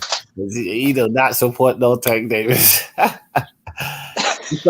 This all comes back to what we were talking about last year. Tank is too small for the weight after. Yeah, right, Neil. Yeah, exactly. His arms too stubby, too small. Guys of a higher caliber than Mario Barrios. They're beating Tank all day. Man, just think about this, guys. Think about this. Mario Barrios is was a 140-pound regular champion. Think about Jose Ramirez. Think about Maurice Hooker. Maurice Hooker just buzzed Virgil Ortiz. Do you guys know what he would do to little Tank Davis? Come on, bro. Stop it. Boy. That's what he did to Tank. And how fast he is. Man, Regis Progress will spark Tank Davis. Josh Taylor will spark Tank Davis. Tank has no chance against these guys. I don't think, listen, I am picking, guys. Listen, I am going to reluctantly pick Teofimo over Josh. The reason I say reluctantly because it's a pure bias pick. If they fight, I'm going to be picking Teofimo, and I'm just going to tell you guys now it's a purely biased pick because Josh Taylor's just better. Sorry, I'll tell guys. you one thing. I'll tell you one thing. D says that now. But if we go into the final week of the prediction league and D is at the top of that bitch, he ain't going to be picking Teal. I'm like, well, I ain't picking in the prediction league, but I bet on him. Yeah, you're right. I wouldn't be. I wouldn't. I sure wouldn't. You'd be like, no. Boys going with the I win. mean, honestly, I'm doing this for me. What's the best pick in that fight? Josh Taylor. That's the best pick in that fight. Tank may have solid respect for his chin at 135 division at least. Yeah, I said that. I think he proved some stuff. He can compete and hang at 135, sure. But like Ryan and Barrios, height-wise, length-wise, they're the same type of guy, but Ryan hits way harder. He's way faster. He's going to offer Tank more problems. But I think Tank can get to Ryan's chin easier than he got to Barrios' chin, which Ryan, I think Tank knocks Ryan out. Devin Haney, however, is a problem for Tank Davis. That kid is a problem for a guy like Tank. That kid's a problem. I can see him outboxing Tank for 12 rounds for sure. I'm not saying he would win. That's a very interesting fight. I think that's a 50-50 fight. If Tank connects on Devin Haney, he's going to knock him out because if Jorge Linares buzzed him up like that, Tank's going to put him away. However, can he? Because Jorge Linares is longer, taller, more rangier than Tank. It's a different fight stylistically. So Linares was able to get in on Devin Haney for a reason. Plus, he has that massive experience edge. Tank, little short, stubby arms, going to be a tougher job for him to get in on Haney. Haney ain't easy to get in on. I can see Haney outboxing Tank. That's a very, very interesting fight. Lomachenko, I think he beats Tank. Teofimo, I think he beats Tank. Yeah, I agree with them. But I do think he has a puncher's chance. Yeah, for sure. He hits hard, man. You could hear those shots landing off Barrios' cranium. But then again, Loma, Teofimo, their heads ain't as big as Barrios' big old head. He got a big old head. That boy had a Rottweiler size head, didn't he? That boy had a dome piece on it. You couldn't, that thing was nearly as available as his torso. It was that big. Holy shit. Man. Shadow boxing back in the building, Mr. Popo, my brother BK. What's up with you guys? Yeah, man. Man, Lomachenko too. Let me say something else. Let's go to Lomachenko. Lomachenko's really tough, man. He's a really tough character, bro. Because Nakatani hit him with a couple of those. That straight right Nakatani guy. That's the one that has power. And Loma ate a couple of those shots pretty damn well, man. Pretty damn well. Lomachenko, I think, is tougher than a lot of people give him credit for. That guy's got a pretty good chin. D. Ryan can beat Tank if he catches him. I'm not saying he can't beat him. If he catches him, that's what I was saying, Ralph. If he catches Tank, he could probably beat him. We would have to see, because people said that Barrios hurt Tank when he knocked him back. No, to me, that was a balance thing, bro.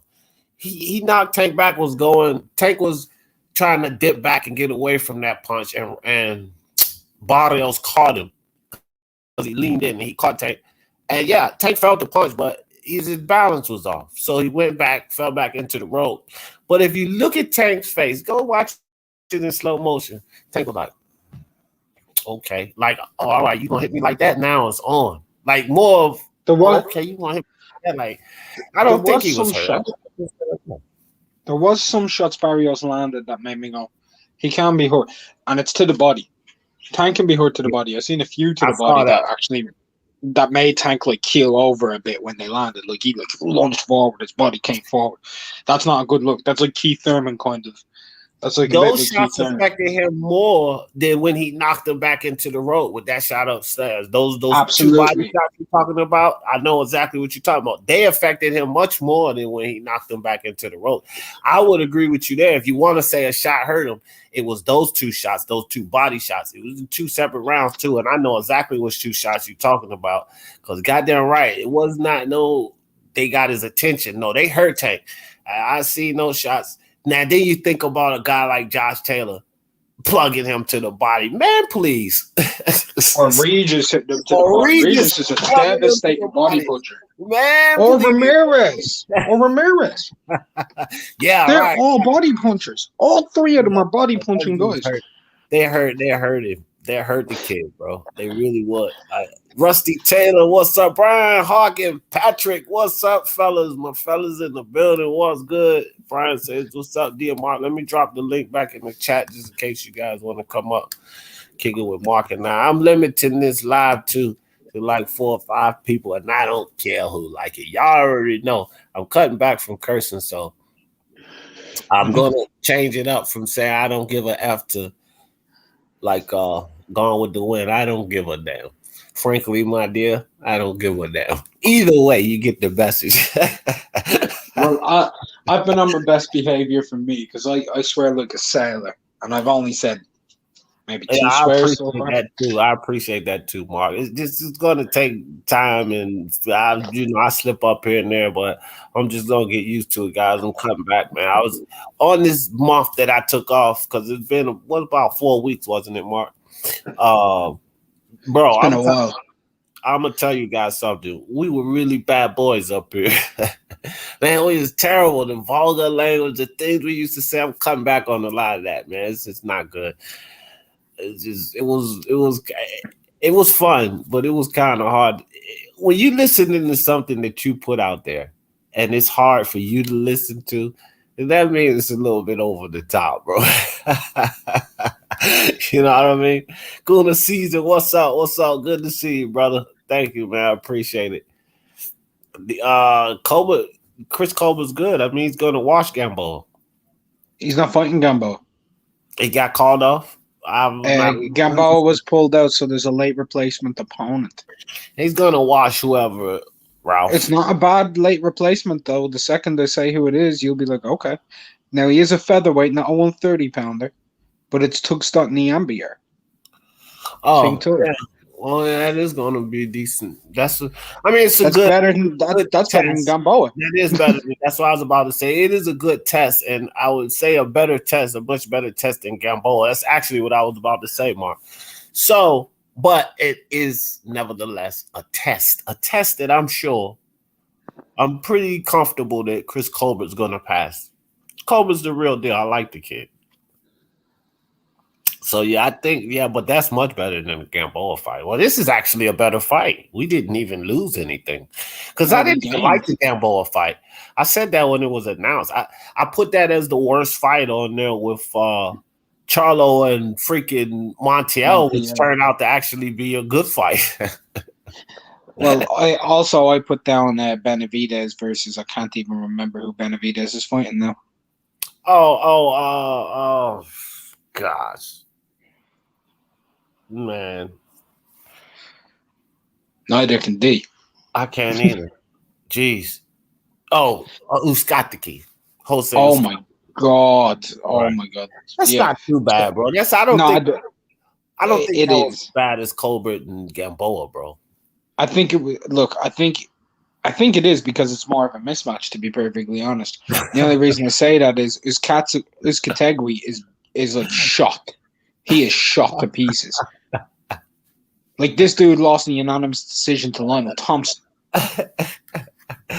Yeah, man. Jose, what Jose going to do, man? Nobody really biting down. He's going to get punched lots of times. That's what Jose is going to do as far as about fights. I mean, who is he going to fight? Yeah. Brian said, I thought Regis Prograis was not able to make. Who told you that? Regis is not even really big. Okay, so where that came from is actually from Regis himself about 3 months ago. He said that the reason he's been doing the catch weights is because he was struggling to make weight. And but He recently changed his tune and said no, he can make 140 again. He can make it.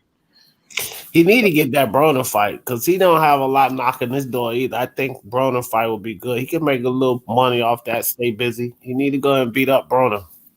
Take that fight. Why not? Pink Panther, what's good? Yup, appreciate you, brother. Sergeant in the building. What do you think of Jamal's performance? Look, Juan Montiel. Look, this is what I think about that fight. Juan Montiel was underestimated. I underestimated Juan Montiel. Charlo, I thought he is what he is. I don't knock Charlo for the fight. I just didn't give Juan Montiel as much credit. He fought a good fight. There is one thing I took away. But let me say this real quick. Yeah. Let's keep in mind that this Juan Montiel is someone that Jaime Munguia knocked out cold. So Jamal, in my opinion, shouldn't have had that much struggle with him. But it is what it is. I don't think much of it, bro, because I don't think much of Jamal. Go ahead, Mark. Now, this may annoy some people. I think Charlo, against the right opponent, will look really good. And then against the wrong type of opponent, he'll look bad. And what I mean by that is, who's leading in the fight? So, for example, when he fought Matvey Korobov, Charlo was leading. He didn't look good. When he fought Montiel, Charlo was leading. He didn't look really good. When he was fighting against Derevianchenko was leading it. He looked amazing. When he was fighting J-Rock was leading. He looked phenomenal. You feel what I mean? Right. So when he is a counterpuncher, and he works well off of his jab when you're leading. But if he's forced to lead the fight, it's like Andrade. When Andrade is forced to lead the fight, take, for example, Luke Keeler. It looks awful. These guys are counterpunching fighters, and that's what they are. And they're good at what they do in that mold. Oh, hell, he can't lead, bro. He can't lead. He ain't a good leader. Yeah, Ralph. Yeah, that was him. Jose and Scott the Key said it could be worse. Yeah, I don't really mind it too much, Ralph, because it's not really a lot of action going on for him. So I don't really care about the fight. I don't think it was as poor as Jamal or Montiel or Chris Colbert and Gamboa. Just not my opinion. IBT and I rated those fights when Showtime came out with this card before any of them fought, because that was one of the fights on the Showtime cards. And we gave it a 6. We gave that fight a 6, along with Tank and Barrios. We gave both of those fights a 6. We gave Gamboa and Colbert and Juan Montiel and Charlo a 2. So that's how we had those separated. 2 we gave. But now that it's Colbert versus Niambiar, I'm giving that a 6.5 myself. Yeah, that increases the stakes. Hell, I'll even go as high as 7 for that one. Yeah, that's good. What's up, brother? Yo, what's up? What's up, Mark? What's up, D? All good, guys. All good. Just here watching football and relaxing, and that's pretty much it. Yeah, man, I'm just back, back today, cranked it back up this morning. Well, the live, we were talking about the Manny Pacquiao being sued by Paradigm Sports, the Atara reports and everything. I'm pretty sure you've been keeping up with it. And, yeah. As much as I could. You say I was working today, so I just got home there about 5-10 minutes ago. Oh, so you went out and got a job, did you? I just working in a local store here, so okay. The job part-time. A little bit of extra money. That's but that's what it is. So yeah.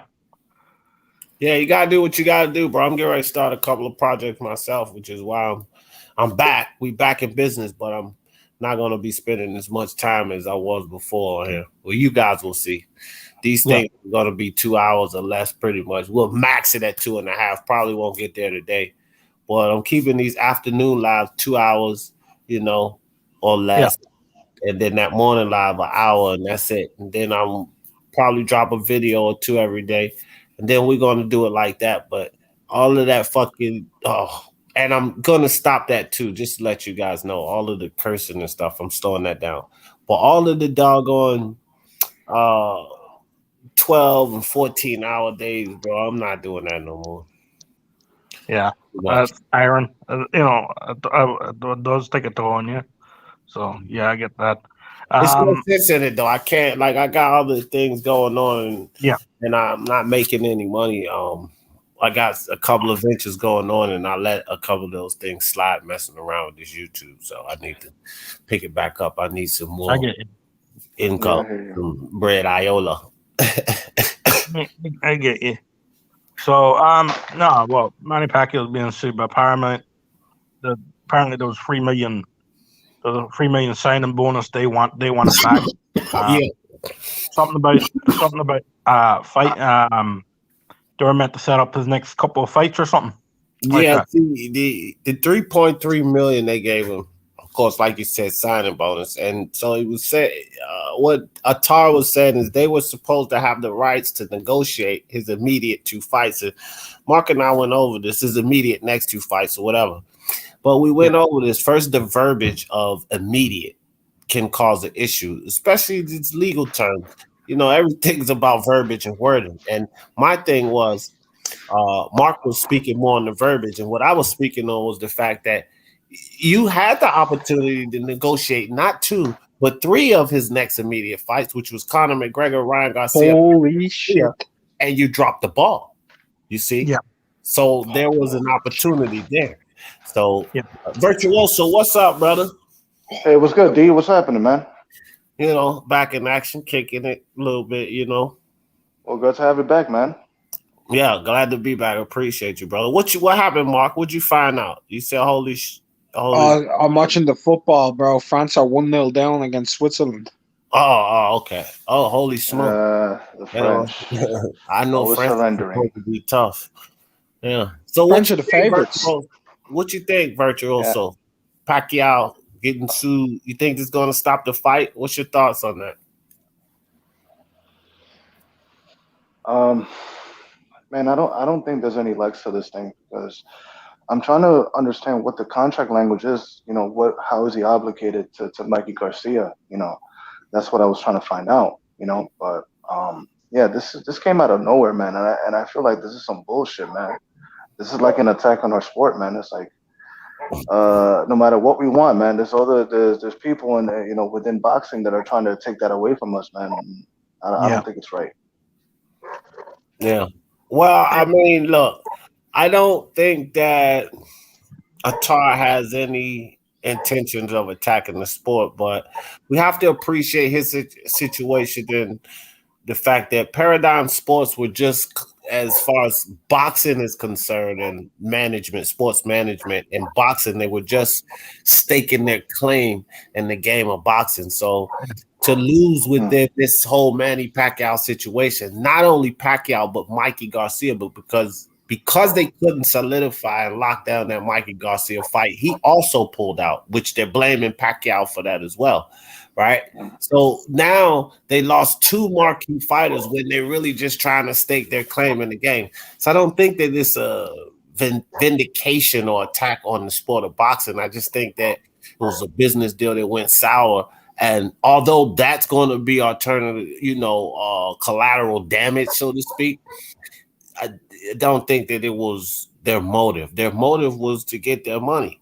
That they got to try to recoup. This is what people got to understand. Nobody wants to give away $3.3 million. Now, in the fine print, if that was a part of the signing bonus and it was guaranteed and things didn't work out, hey, that's how it works out. But ain't nobody willing to just give that up all willy-nilly without trying to recoup it. That's what it's mostly about, because they gave him the $3.3 million signing bonus. Now, probably was a no strings attached thing, but it was all in the idea. If we're going to get a Conor McGregor fight and whoever else, we'll recoup that 3.3 and plus some. Again, they get 10% on his management, but then here's something else that Paradigm was getting from Manny Pacquiao, 20% on his endorsements outside of boxing. So it's a lot of money to be recaptured there if they could get 2 fights out of the guy. One naming Conor McGregor and someone else. But now that they're not going to get either of them because they're not in on the Spence deal, that's their problem. If they were in on the Spence deal, Paradigm would have no problem with this because they would be getting their 10%. But they're not in on the Spence deal. and that's their issue. We gave you 3.3 million. Yeah, those fights didn't get worked out, but now you're just trying to take out 3.3 million, and cut us out the box. You got to take their side of the issue too. How much are they wanting to sue him for? That's the well, again. So the reason the suit is for more than the $3.3 million is some of the other things that I was mentioning. The fact that they cost him. Okay, so the collateral damage, Brian, costing them Mikey Garcia, which was another marquee fighter, them not having the ability to collect the 10% on the 2 fights and the 20% on any endorsements that would probably occur after the 2 fights. Imagine if Manny beats Errol Spence. Bro, he's going to have endorsements out the yin-yang. And 20% of every freaking commercial endorsement deal, guess what? Paradigm would be getting some chips off of that. So, so all of the collateral damage and plus the fight not happening is what the lawsuit is about. And they're talking in upwards of $7+ million. Well, can I add something to that there? There's a name not mentioned in there also that was also like to fight Manny Pacquiao, Bud Crawford. Apparently talks happened there. So that was another opportunity. I don't know if Paramount was involved in that as well. But apparently that was another. Could have been another opportunity. Yeah, but so was Bob Arum. Yeah. Yeah, so was Bob Arum. Yeah, that they could have squandered in making a deal. You know, if they're if they're not getting Manny Pacquiao fights, if they're saying whatever. Maybe they're asking for too much money. I don't know the situation, but or whatever it is.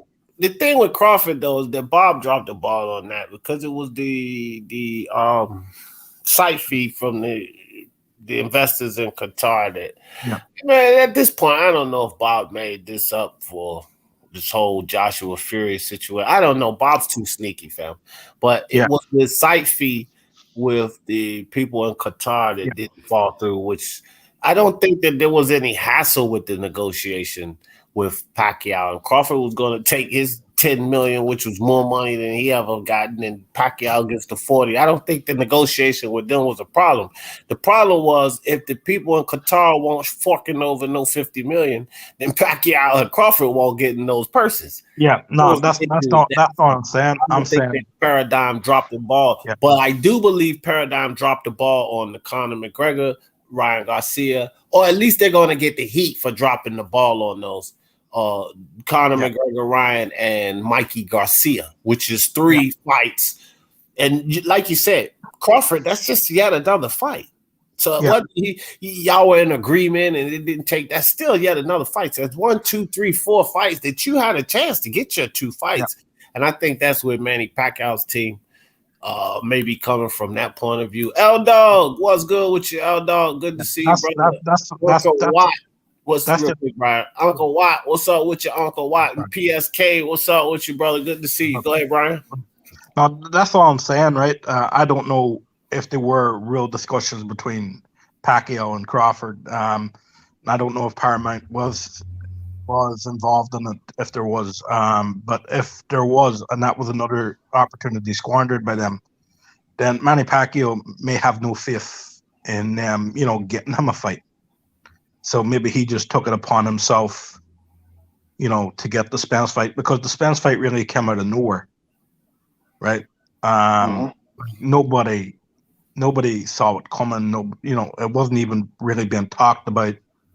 As what's next for Manny Pacquiao? Next thing you know, Manny Pacquiao and the Spence that was fight. only because the Crawford and the Qatar situation fell through. You gotta believe if this dude had the kahunas to get in there with Crawford, then why not get in there with Spence? Like either one is just as dangerous to me to Manny Pacquiao. So if he was going to fight Crawford, and you best believe if they'd have gotten that site fee, that fight would have been on. But site fee didn't come through. So if he's going to fight Crawford, that's why I was like, okay, so no Crawford.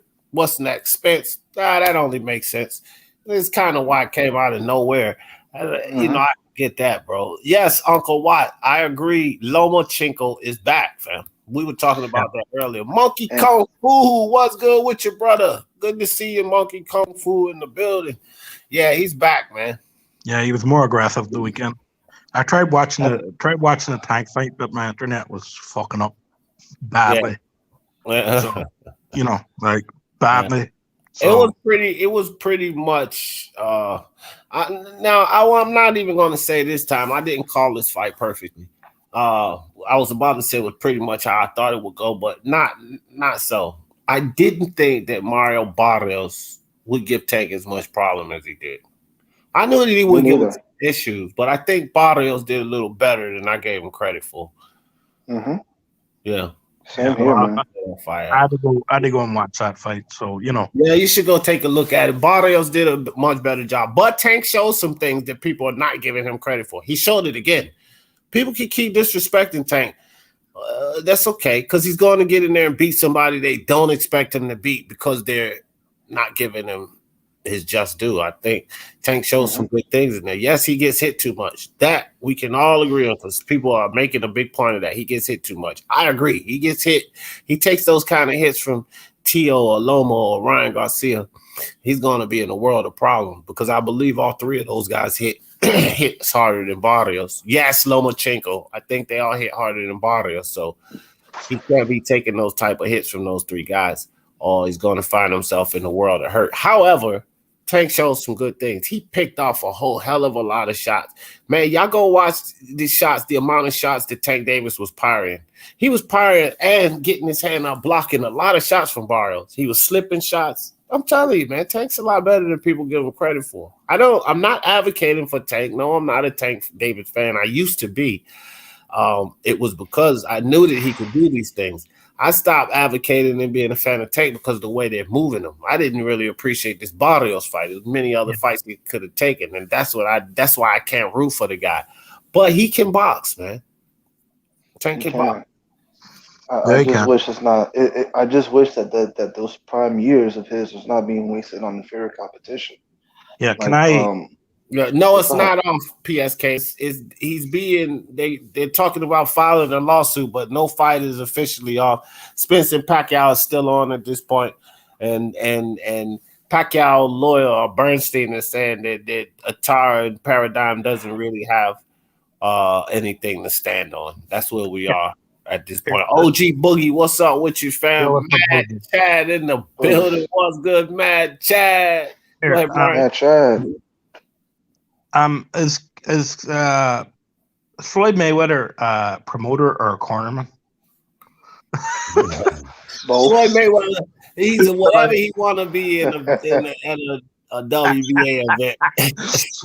But the corner was listening to Floyd, so they were, I did say that. You see, right when the stream was working well, it was always on between rounds. Soon the round fucking started. Floyd was it wasn't a violation what Floyd was doing. Like, are you allowed to come out of the stands and give? I don't think so. Give fighter advice? What are the rules? I don't think so. I don't even know. Like, but someone said it's not a violation what Floyd was doing. Okay.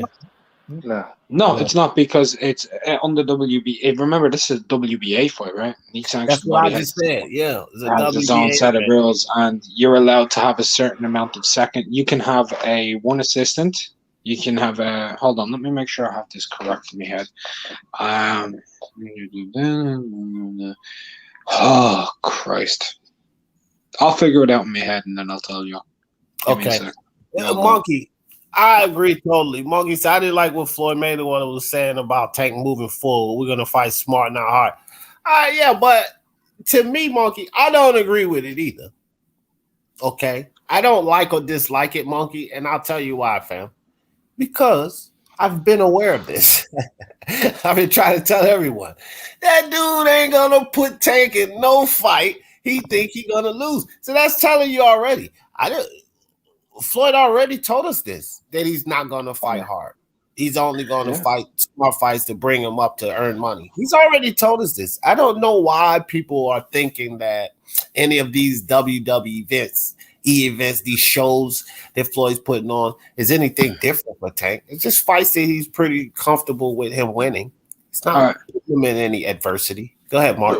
Excuse me. Yeah, so you can no more than 3 seconds can assist a boxer during a non-title contest. 1 inside the ring and 2 on the ring apron. For championship contests, 4 seconds may be utilized. 1 inside the ring, 2 on the ring apron, and 1 at ground level. Huh. So it's not a violation. That's under the WBA's rules. Yeah. Yeah, I mean, Tank should be offended since that means Floyd don't got confidence in him. No. That's not true. Whether it's confidence or not, right? It doesn't matter. I was listening to what Floyd was saying to Tank. Everything he told him was spot on information and is what he utilized. Whether it's confidence or not, Tank has confidence in Floyd to give him the correct advice. And that's the most important thing. The people who were in the ring, when they were giving him the same instructions in the previous rounds, he wasn't doing it. When Floyd said it to him, he started doing it. So that means something else. Yeah. I think what it means is that Floyd is a better trainer than a promoter. He might be. I don't know. I just want to see him do it, man.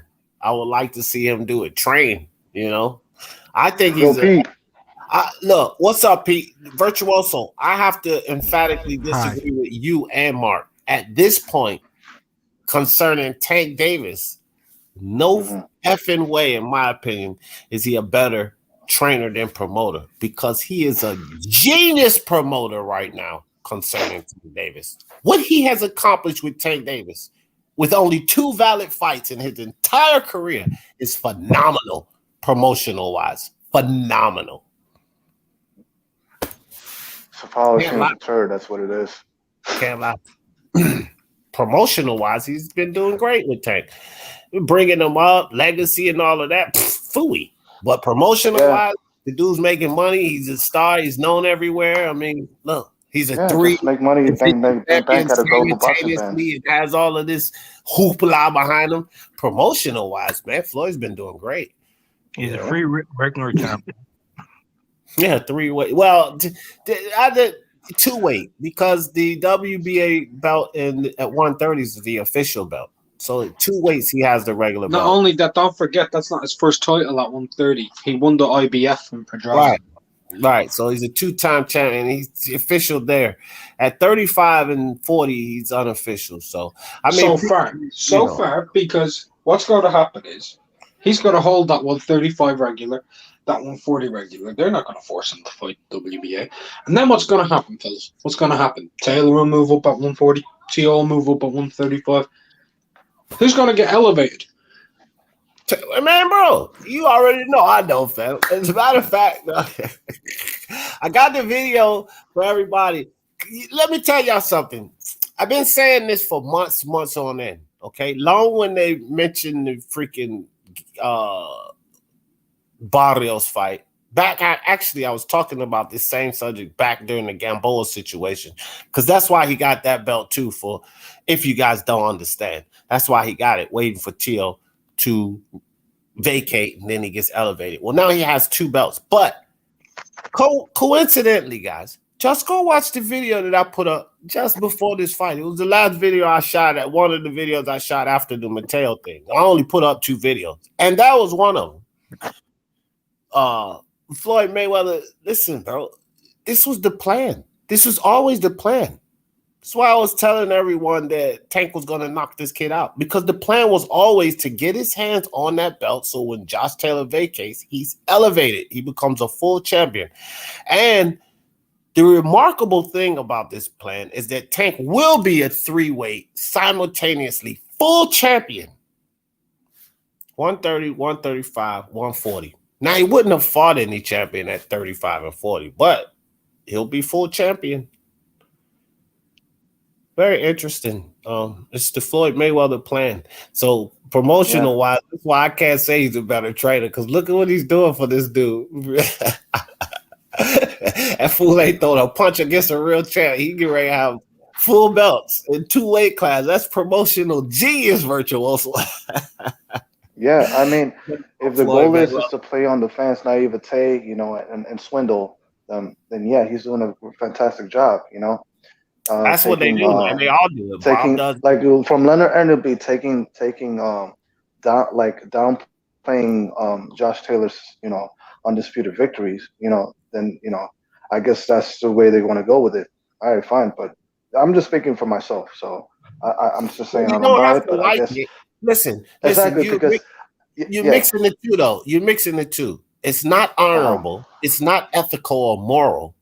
No, yeah, we're not saying it. You don't even have to like no, it. no, It's still no, doing the trick. It's working yeah, because the kid is super famous. He's getting a lot of money for every fight. So promotional wise, it's working. We don't have to agree with it. We don't have to like it and or advocate for it. And I'm not doing any of those things. I'm on the same side with you. I'm just saying yeah, it's working. And when it works, that's proven that he's doing a yeah. great job promotional wise. You know what I mean? I think but I'll say this: the biggest threat to his promotion, right, is an informed, like, fan base, Yeah, but because if virtuoso they know and about this, the no, no, and chances I'm the just saying, chances like, of if you people getting the knew about majority, how the sausage is made, then right? people would But feel check differently this out. Check this about his out, superstardom. virtuoso. Check it out though. The Yeah, chances of that type of fan base becoming the majority in any sport is slim to none. The majority yeah, of the fan base in all sports is going to be people who don't know much about the sport or what's going on. So that's what hmm, they have to prey on. It's not going to do anything but take guys like you off and hardcore fans that yeah, understand what's going on. But you're always going to be the minute. You're always going to be the minute group. hmm, Everybody's not going to understand. So he's not going to prey on the few that do understand. And the few that do understand ain't the ones that's going to buy Tank Davis pay-per-views anyway. So he doesn't care what you think. He doesn't care what you understand. What he's going to do is yeah, prey on the guys that don't understand because they're the ones that's going to spend their money, the casuals. They're the ones that's going to be fooled, and they don't want to understand, right? I've been telling them this for 2 years. Mark just said it. And they don't listen because they don't want to understand. They want to believe the facade. And Floyd knows this. So he doesn't care what you and D. Jefferson knows. He doesn't give a damn. He's going to do exactly. it anyway.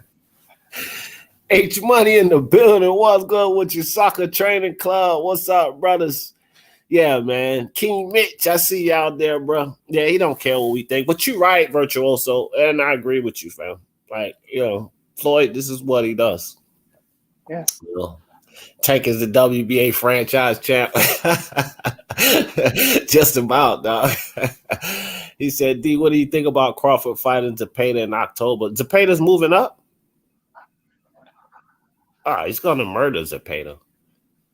If Zepeda's moving up to 47, Crawford's going to beat the living. No, that hasn't been official yet. That's the highest rumor. So the three names that were mentioned was Crawford versus Prograis, Crawford versus Ramirez, and Crawford versus Zepeda.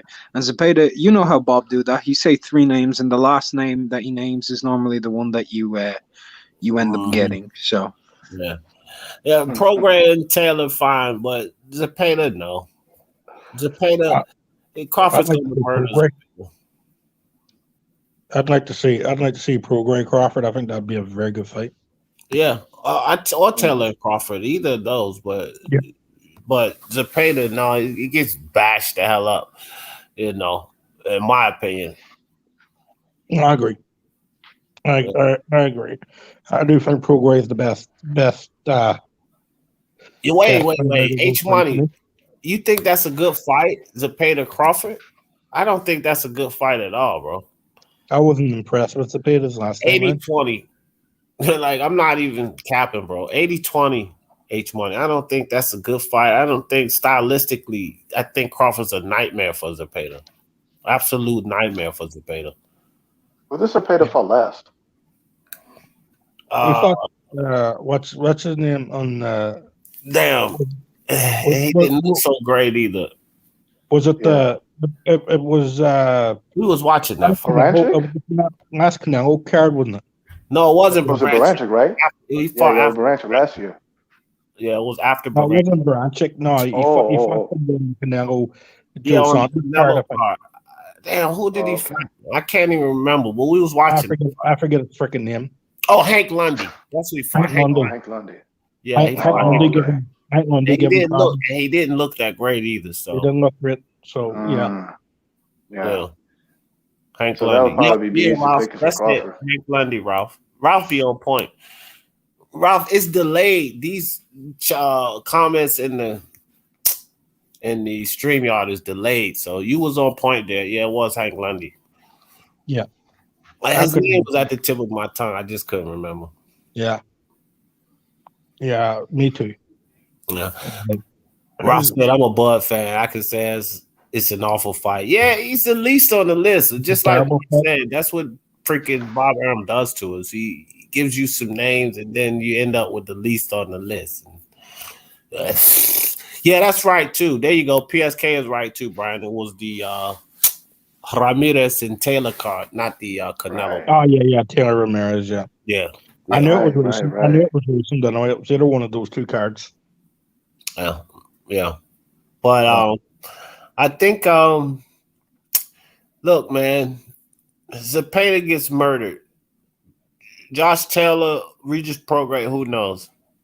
I don't know. I think honestly, I give Josh a little better chance against Crawford, not because he beat Regis, just because of the dimensions. Josh is taller than Crawford. Crawford has a longer reach than Josh, but Josh has longer. He has more height and close enough reach. Regis is short and stubbier than Crawford, so be a little more difficult. But Josh is taller. He's 5'10".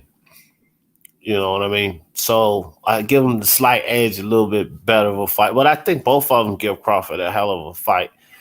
Jose Cepeda, not so much. I don't think he's in the class of these guys. Absolutely not. I agree with that. Like, I was unimpressed with him against Hank Lundy, so. Yeah, he didn't do so well against Hank Lundy. Not at all. And Hank Lundy's old. He's like 41 years old. Yeah, and I think Crawford just chews him up. I just think Crawford just branching up. So, nah. I'm not really interested in that. If that fight happens, I'll be like, nah, not for me. Yeah, 41 years old, man. You're supposed to, after what he did to Barrett. But guys, here's something too. That Jose Cepeda and Ivan Baranchyk fight, that was a freaking war. Yeah. For both guys. Yeah. This is a fight those are fights that take something off of take some years off of your, career, You know what I mean? So it didn't just, Zepeda won the fight, but it didn't just take off of Baranchik's career. Remember, Zepeda went down, it was 8 knockdowns in that fight. So Zepeda took some of them knockdowns too. Yeah. So then, I don't know, man. The punch resist ain't gonna be there if he fights Crawford, man. Crawford, I think, hits harder than Baranchyk, bro. I mean, Baranchyk can crack, but I think Crawford hit harder than Baranchyk, especially at 147. You better believe that. I'll be right back. I gotta go out and come in because the mic goes. All right. Okay. So I'm not really interested in Crawford Baranchyk. So no, that's just a mismatch waiting to happen. I mean, I think he chooses. I really don't know. I really don't know what's gonna happen to Crawford's career beyond October, because that's when his top ranked contract expires, and it's gonna be really interesting. What's gonna happen next, because Crawford can do what he wants. I don't think Crawford's too ambitious anymore. He doesn't. I'm not. I think he's losing the hunger of the sports. The politics maybe have drained all of it out of him. I don't think so. Do you think that he stays at top rank? I think he may contemplate retiring for real, fam. I ain't even gonna lie. I don't know. I don't know what he's gonna do. But if he moves away from top rank, I thought Tio might get away from top rank. Lo and behold, he turned around and signed another contract. So now he's definitely gonna have to deal with Bob and his nonsense. But however, you never know. Crawford, look, a lot of us thought that he shouldn't have re-signed with top rank, but he did. And I'm talking about this go round. We felt he shouldn't have re-signed, but he did anyways. And then his last statement is about top rank was that he don't know where all of the rumors and all of this is coming from. He don't have no problem with top rank. So who knows? Who else has something really to offer him? Spence is what he needs. So is PBC. Is he going to sign with the PBC? I doubt it. Will he leave? Will he let the contract? Here's something that people could think about. Let the contract and sign a 2-fight deal with top PBC so that he could get Spence and then sign back with Top Rank. That's something possible. Who knows? That could be done. Maybe who's the other champion over at the PBC? Who's the forget his freaking name off the top of my head? You guys, Dennis, you guys. You guys, yeah. Maybe he goes fight you guys, 2 belts each. Crawford versus. He ain't getting that fight, bro. They're not going to give him you guys. I agree with that. If he signs with PBC, I mean. Yeah. Oh yeah. Spence, you guys. Yeah, for sure. Exactly. Or Crawford, you guys. I mean, like that's what I meant. Crawford, you guys. Crawford, Spence. Yeah. Yeah, and then. But I don't think that the PBC would do that because it would be money, right? So even though Ugas has that belt, Brian, I think that it would be more like Thurman Crawford or Danny Crawford to get the money in it, and then Spence Crawford, right? To get because Ugas Thurman Crawford more than Ugas Crawford money. Makes more money than, and then Cuban just keeps getting disrespected, man. Freaking Danny Garcia Crawford makes more money. So what they're going to try to do is capitalize off the most money on that off fight that's not Spence, and then Spence, which is going to be even more money. I'm not saying that you're wrong, Brian, but I'm just saying I could see them doing something like that, going with Thurman or Garcia before Ugas. Well, maybe if he signs for PBC, maybe that'd be a condition I get Ugas. I get the title belt. Listen, leverage is everything, Brian. Yeah. Leverage is everything. Why would they give him all the leverage? He's expected to beat Ugas, right? So if you give him a Thurman, Ugas is holding on to this belt. So we'll give you Thurman. We'll make plenty of money because this is Keith Thurman. Then we'll give you Spence. If you beat Spence, you have 3 belts, but you still need us. If I give you Ugas and Spence and then you beat them both, now you've taken everything we have. So it's really no incentive to give him Ugas. And then it's even less money when you look at like a Danny Garcia or Keith Thurman because they're marquee fighters, so they can make more money off those fights and they could maintain their leverage. They would still have at least 1 belt. You understand? Where if they give him Ugas, they feed him that, and he should go to beat Spence. Now he has all the belts and they have no leverage. So in a 2-fight deal, take Ugas out the table, keep that leverage. Give him Danny or Thurman, then Spence. And even if he beats Spence, he still got to come back our way to complete the 4-belt undisputed. Gives them leverage, which means they get another fight, right? This is dirty business, man. It's a dirty business. Yeah. No, I'm not saying that, right? I only see Spence Crawford happening for all the belts. So either Spence gets Ugas next or Crawford gets Ugas next. That's just where I'm coming. That's just where I'm perfect for us, though. That's why we don't get these fights because of the craziness that I just put out there. That's more along the ways they'll move, and we don't. No, I know that's how they move, right? But I'm saying from a point of view, I don't see Spence Crawford ever happening unless all 4 belts are on the line. Well, yeah, man, I don't even know if we get the fight, even if that is the case. But I feel you. Without that being the case, I feel you there. Wisdom E, what's up with you, brother? King Mitch said, the last I saw, Regis stated he's not moving to welterweight. Right? Yeah, he went back and forth on that, King. We was talking about that earlier. He said first it was when he was talking about catchweights and stuff back when he said it was getting tough for him to make 140. Then he just came back here recently and said that he ain't thinking about going to 140. So he's flip-flopped on that a couple of times. PSK said, I think WBA will reinstate Manny as full champion before the Spence fight, and Ugas will be demoted back to regular. Yeah, but they're gonna hold back on that, PSK, due to this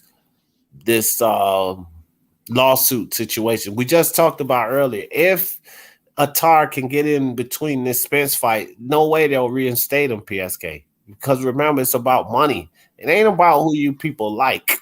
Yeah, we love Manny Pacquiao. No, it's about WBA money.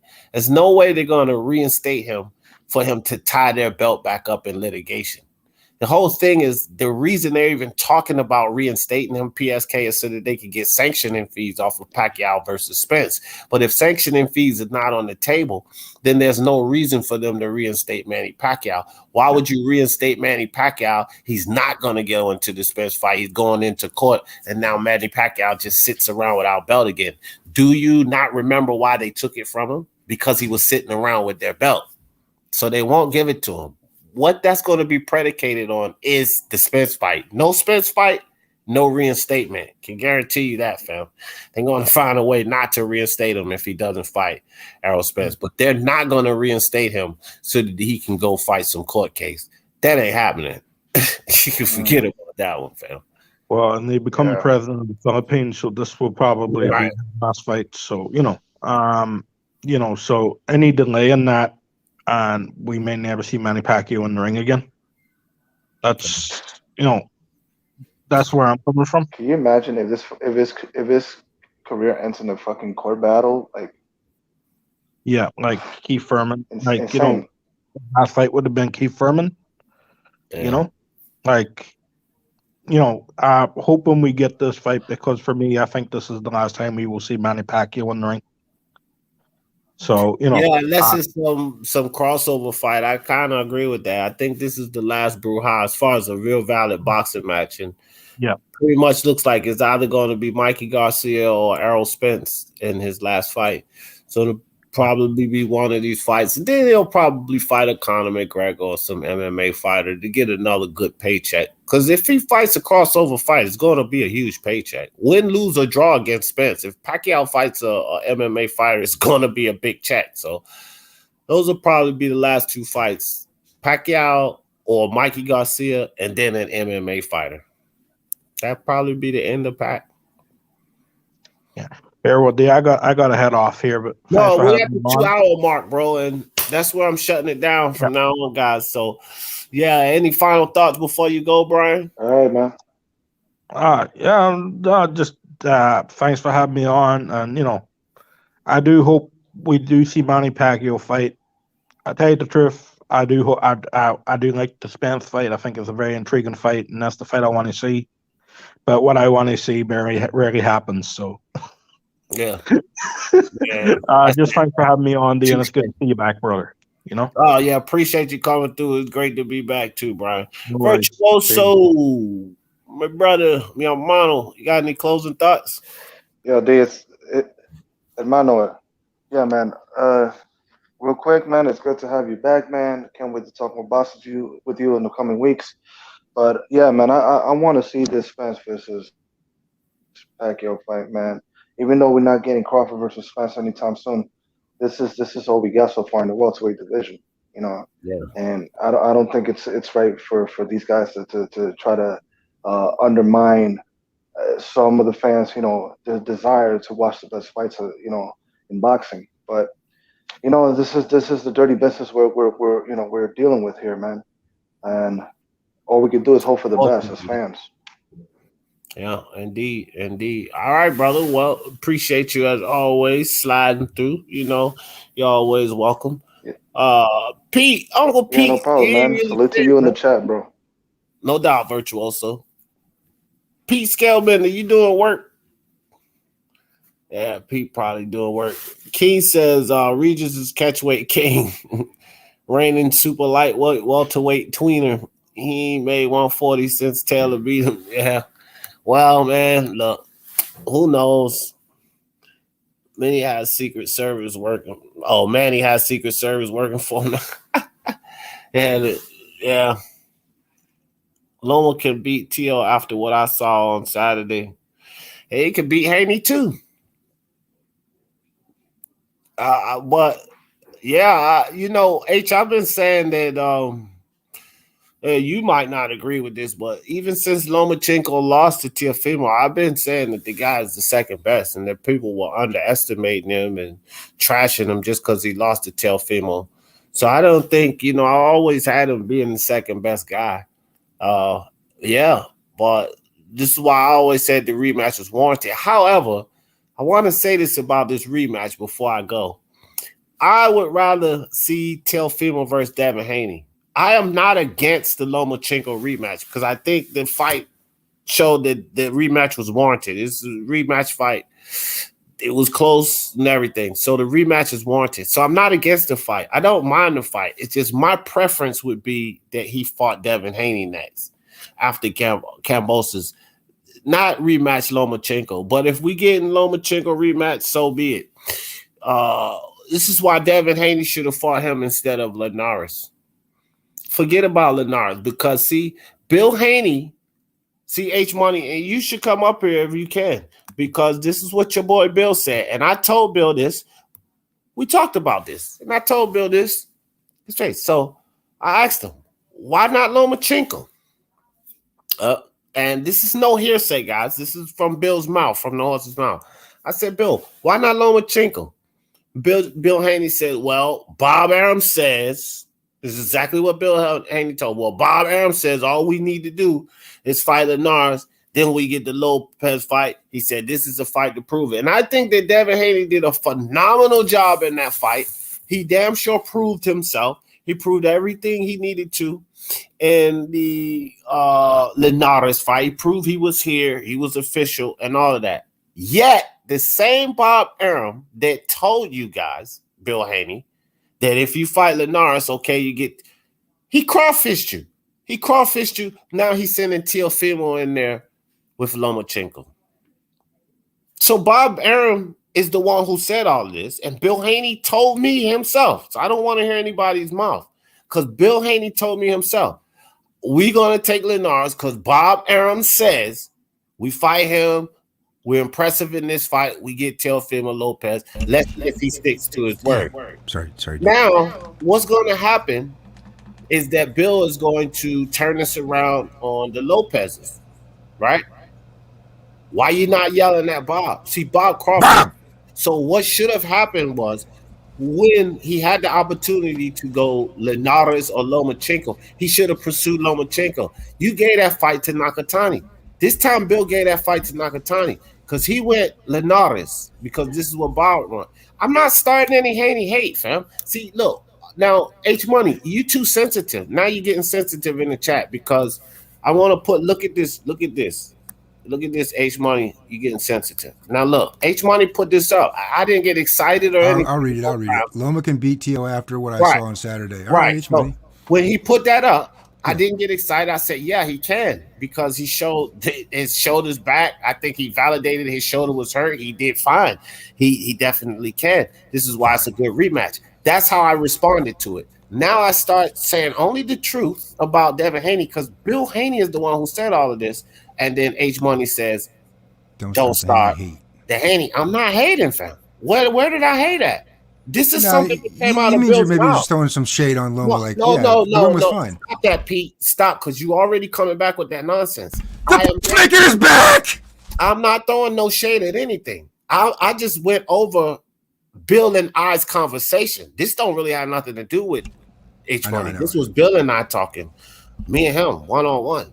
And Bill Haney told me, I asked him, why not forget about Linares? Why not go to Lomachenko route? Because now you got him in hand. This was before Nakatani. They could have had that fight.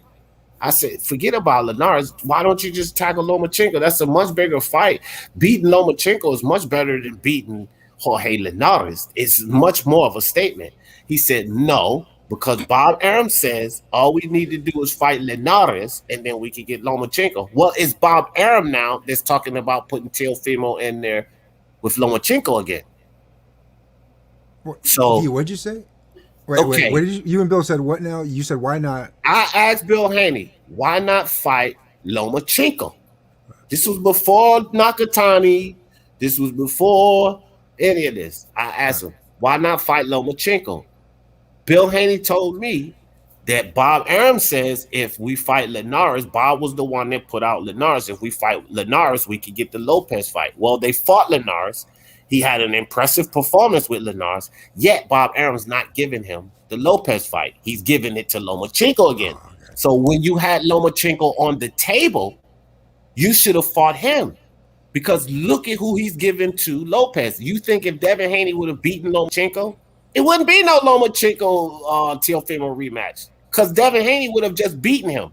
So the only thing that would have been left is Devin Haney, Teofimo. But now since Lomachenko went in there and had an impressive performance, very impressive performance against Masaoshi Nakatani, that validates this rematch that Bill Haney could have put to bed if he would have just fought Lomachenko instead of Linares. But he didn't fight Lomachenko, and he fought Linares from Bill Haney's mouth because Bob Arum said, if we fight Linares, we can get Lopez. So you listen to what Bob Arum said, and Bob Arum crawfished you because he's not giving you Lopez. He's giving him to Lomachenko. That's what happened. Snake and strikes that's again. not hate, H-Money. That is facts, fam. Right? Those are the facts. That's all I do over here. I don't do no hate. Put that on Bob for lying. He said, Haney. So what, bro? So what? So what? I told Bill he was a liar in the first place. Don't give me that. Don't give me that. If anybody puts pressure on Bob H-Money, it's this channel.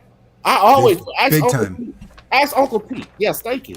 I put more pressure on Bob Arum than anybody. So I don't want to hear that nonsense about putting pressure on Bob Arum. Be a man and hold accountability. Not you, but this is for Bill. He has to be accountable for this because he had the option. He decided to listen to Bob when he had Lomachenko in his hand. And if Devin Haney would have beaten Lomachenko, then Lomachenko wouldn't be in play for Teofimo Lopez. He would have just gotten beat by Devin Haney. But instead, Devin Haney fights Linares, gets wobbled in the 10th round. Although it was an impressive performance, but he fought Linares and got wobbled, where Lomachenko beat the hell out of Masaoshi Nakatani in a one-sided fight. Now Lomachenko has redeemed himself.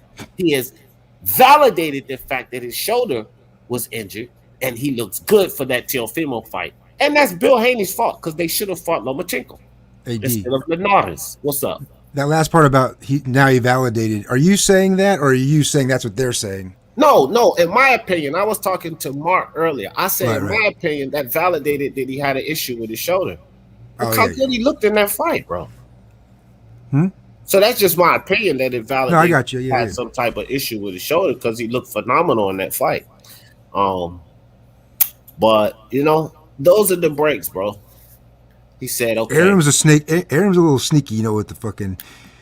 Good thing somebody like Trilla came along and showed him how it's done. All right, you know he would fuck around with this 1.2 million, 2-3 million. How about 6 million? Look at the H-Money.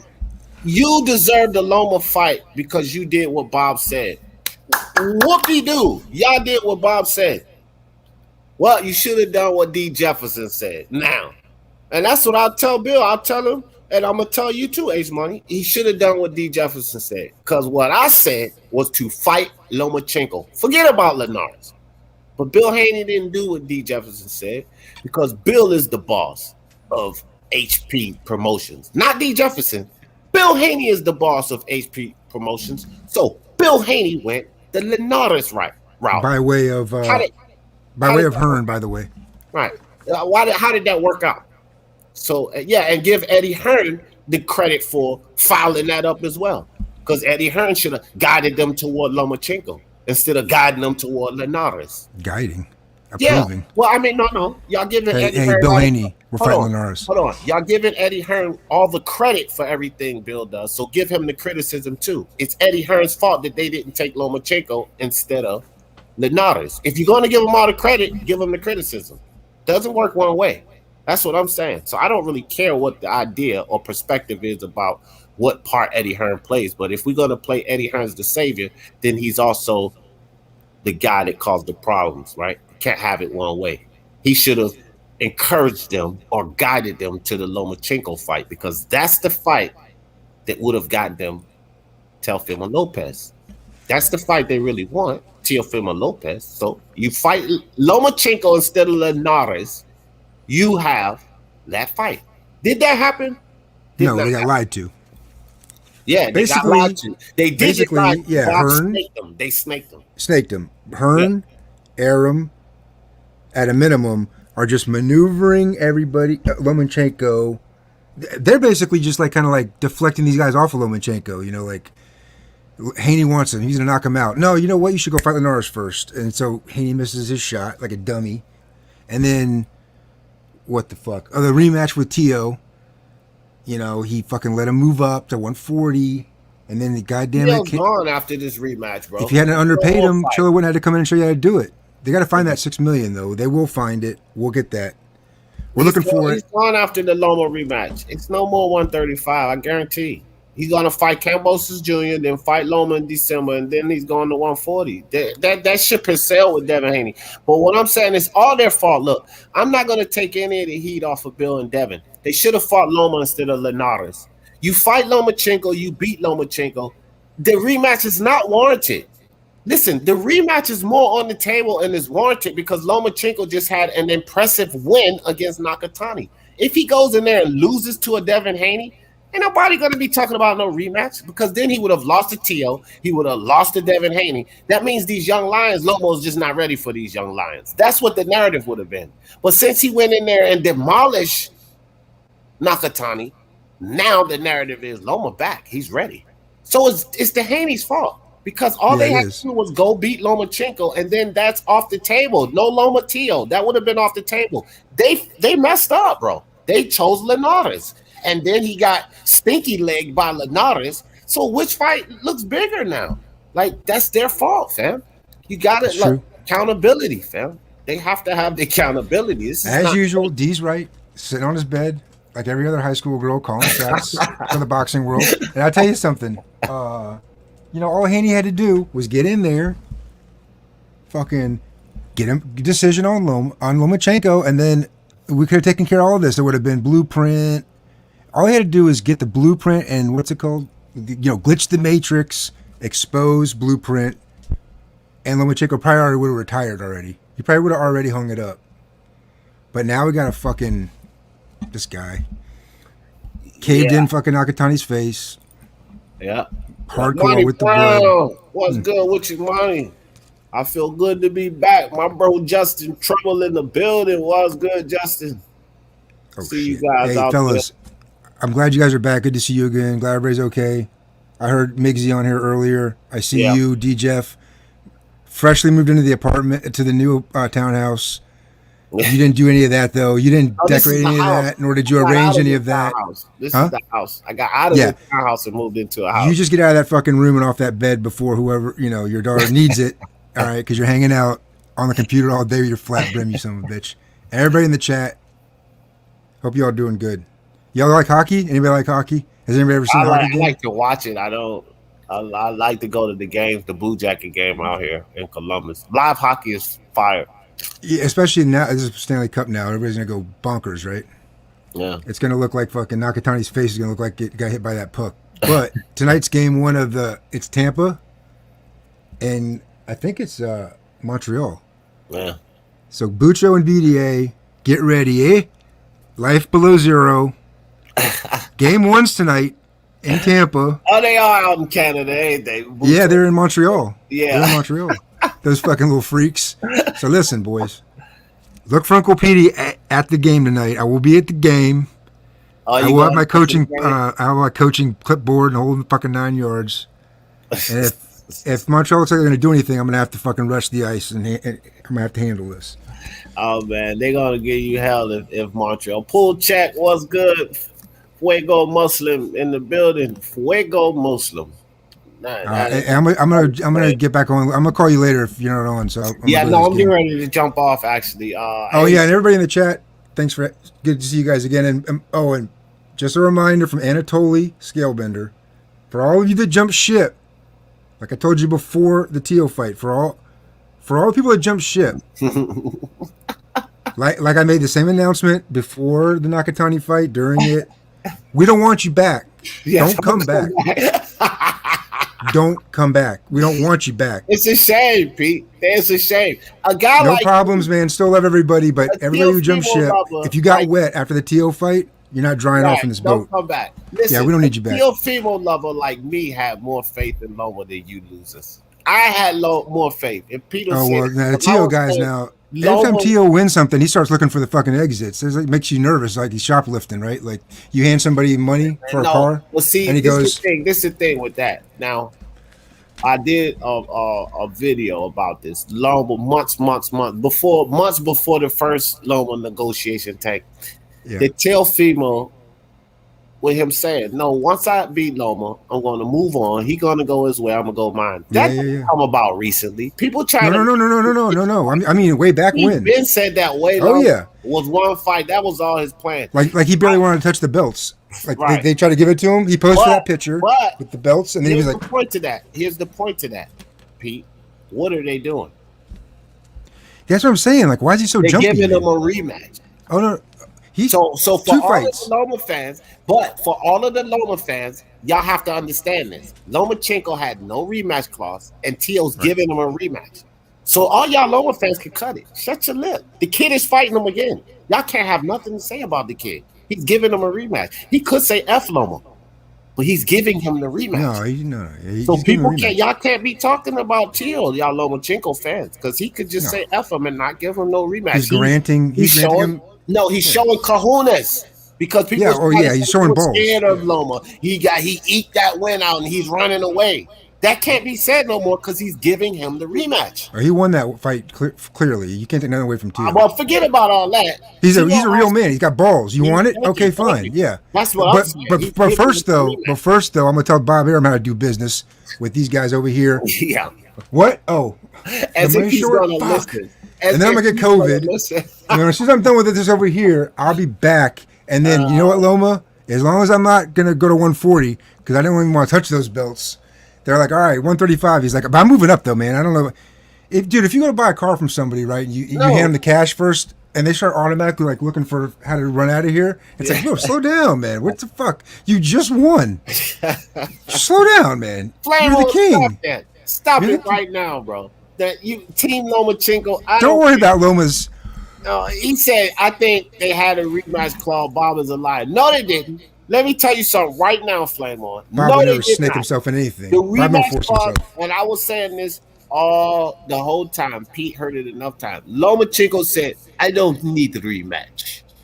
Lomachenko. I'm going to see him in the corner crying to his papa. No, Lomachenko's ego disregarded that rematch. So don't start that one. Yep. His ego disregarded. He didn't need no rematch. So no, we're not going to do that. It was never a rematch clause, which was a mistake on Lomachenko's part.